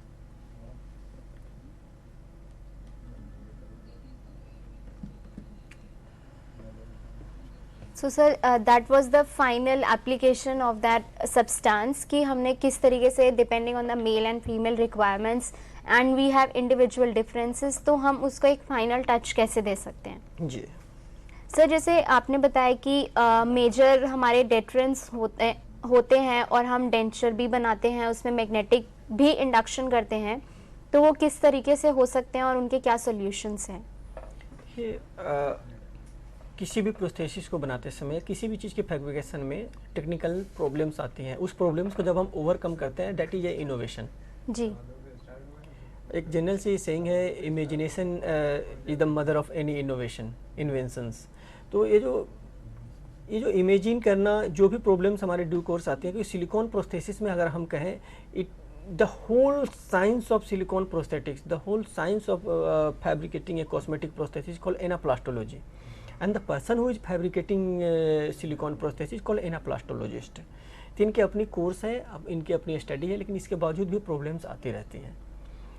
तो मैंने जो due course of fabrication of silicon prosthesis जो प्रॉब्लम्स फेस किए अपने जो करिकुलम के अलावा जो पेशेंट के साथ या जो प्रोस्थेसिस के साथ जो प्रॉब्लम फेस किया उनके जो सॉल्यूशंस निकाली, वहाँ पे मैं आपको कुछ बता रहा हूँ यहाँ पे जी। As for example, change in human skin colour due to climatic variations, this is called hyper melaninism and hypomelaninism. As for example, हमने पेशेंट को कोई प्रोस्थेसिस दी, उस समय पेशेंट के हमने जो साउंड साइड है, जो नॉर्मल साइड है, उसके स्किन कलर के साथ हमने प्रोस्थेसिस के स्किन कलर को मैच कर दिया, 100% मैच करा।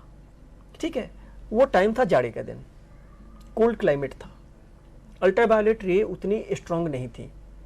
अब सेम पेशेंट के जॉब नेचर चेंज हो जाता है, पेशेंट का ऐसा है कि मार्केटिंग पर्सन वो हो जाता है। एज फॉर एग्जांपल, कोई मेडिकल रिप्रेजेंटेटिव है जिनका काम होता है मार्केट में निकलना, बार बार जाना, एक्सटर्नल इन्वायरमेंट होती है, अल्ट्रावायलेट रेज को वो फेस कर रहा है, वो बाइक चला रहा है, तो जाहिर सी बात है उसकी जो नॉर्मल स्किन होगी वहाँ पे मेलानिन की लेवल बढ़ जाएगी और कलर डार्क हो जाएगा। इस केस में क्या होगा कि प्रोस्थेसिस का जो कलर है वो लाइट लगेगा देखने। पेशेंट जब कंपेयर करेगा तो वो कहेगा हमारे प्रोस्थेसिस की कलर लाइट हो गई है।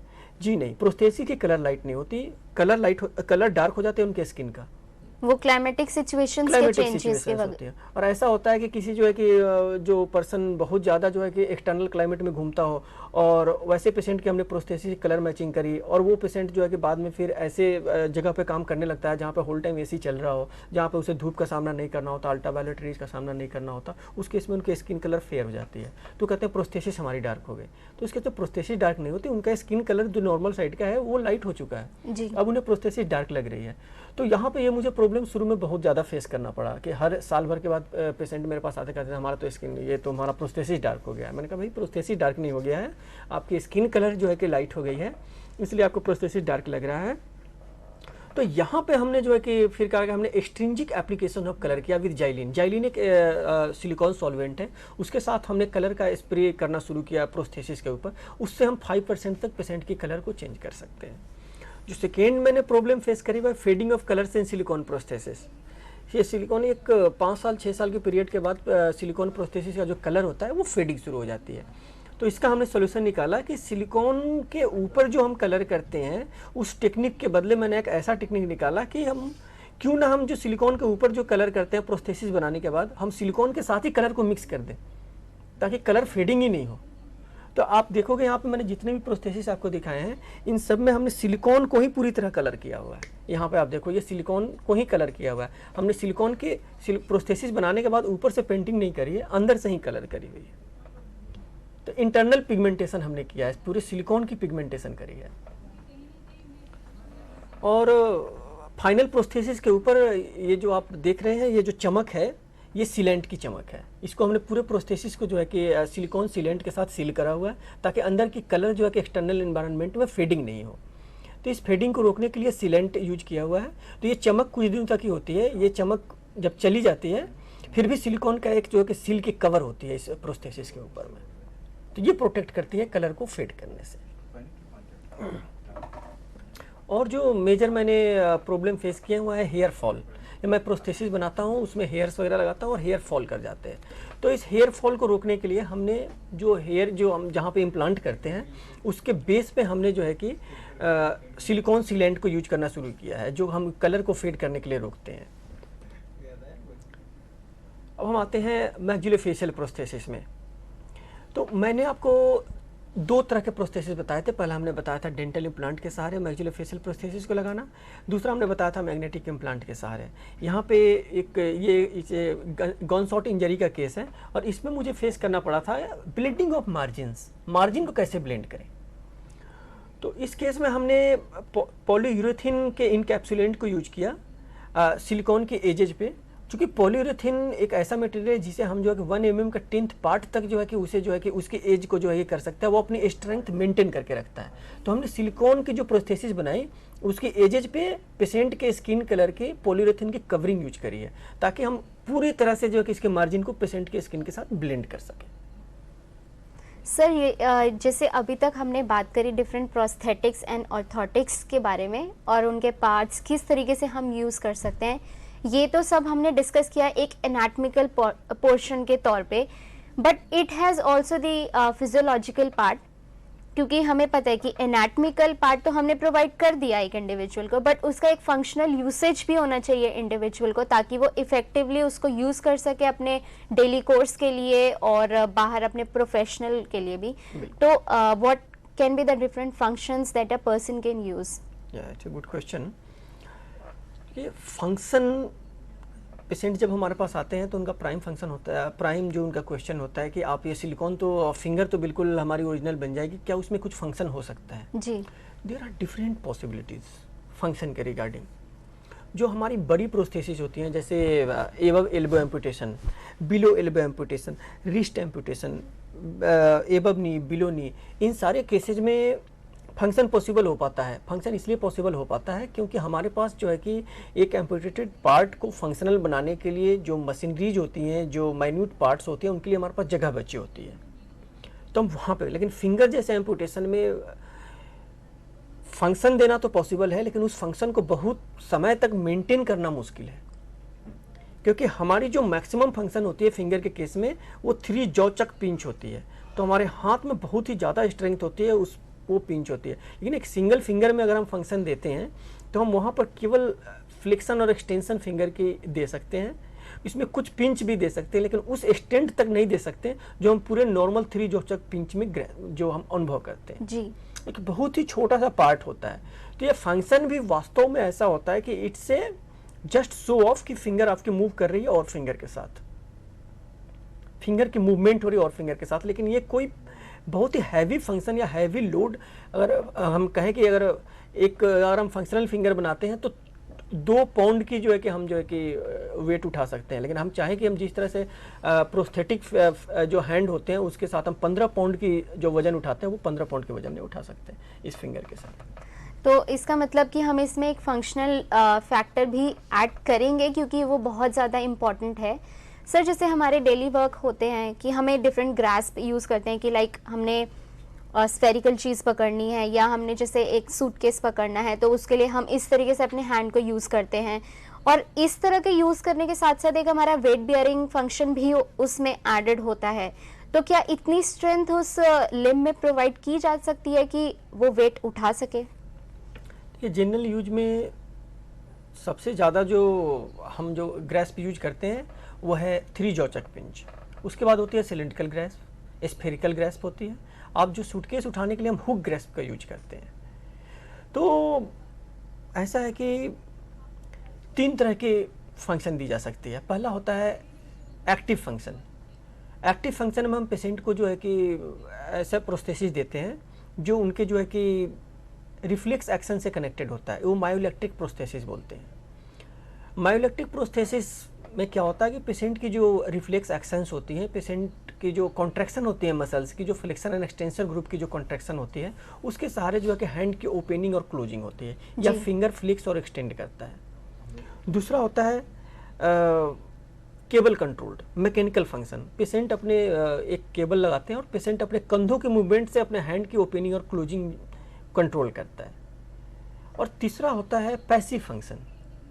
पेशेंट के एक हाथ नॉर्मल है, दूसरे हाथ को हमने आर्टिफिशियल बनाया और उसके अंदर हमने मेटल के वायर्स दे दी, जैसे कॉपर की वायर दे दी या स्प्रिंग्स दे दी, तो पेशेंट दूसरे हाथ से अपने फिंगर की पोजीशन एडजस्ट कर सकता है। एज फॉर एग्जांपल, जैसा कि हमने स्लाइड में दिखाया है कि फिंगर के अंदर हम मेटल और मेटल के ऊपर एक कवरिंग प्रोवाइड करते हैं पॉलीयूरेथेन की, और उसे फिंगर के अंदर फिक्स कर देते हैं, तो पेशेंट अपने दूसरे हाथ से अपने फिंगर को मोड़ सकता है जब उसे कोई फंक्शन करना हो। This is the most effective in case of finger prosthesis, क्योंकि अंदर की जो मेटल होती है और जो प्रिहेंशन होती है उसके सारे वो भारी चीज़ों को उठा सकता है। लेकिन अगर हम फिंगर के केस में मायोइलेक्ट्रिक या मैकेनिकल फंक्शन की बात करें तो इनका रोल बहुत ही कम होता है, बहुत ही कम है। सर, जैसे आपने हमें इसके कुछ फंक्शनल यूसेज बताए और किस तरीके से हम ग्रास्प अगर है और वेट बेयरिंग फंक्शन भी उसमें एडेड है तो हम अपने दूसरे हाथ के सपोर्ट से हम उसको कैसे यूज़ कर सकते हैं। आज का जो हमारा जैसे सेशन था, it was regarding the cosmetic appearance and why we use silicon in the prosthetics field. और बेसिकली हमने देखा कि प्रोस्थेटिक फील्ड में आपने बताया कि हम किस तरीके से सिलिकॉन को यूज़ कर सकते हैं, और हम ये देख सकते हैं कि हम डिफरेंट पार्ट्स में उसको यूज़ करते हुए इसकी प्रॉपर्टीज़ को कैसे एनहांस कर सकते हैं। और हमने इनिशियल अपने डिस्कशन में देखा की प्रॉपर्टीज़ होती है, हमारी टेंसाइल स्ट्रेंथ होती है, कंडक्टिविटी होती है, तो बहुत सारे यूजेस होते हैं, ये आपने हमारे व्यूअर्स को बताया. Thank you so much, sir, for giving all these informations to our viewers. That was all about the today's session. This is time for the closing of our session. Thank you so much. Thank you.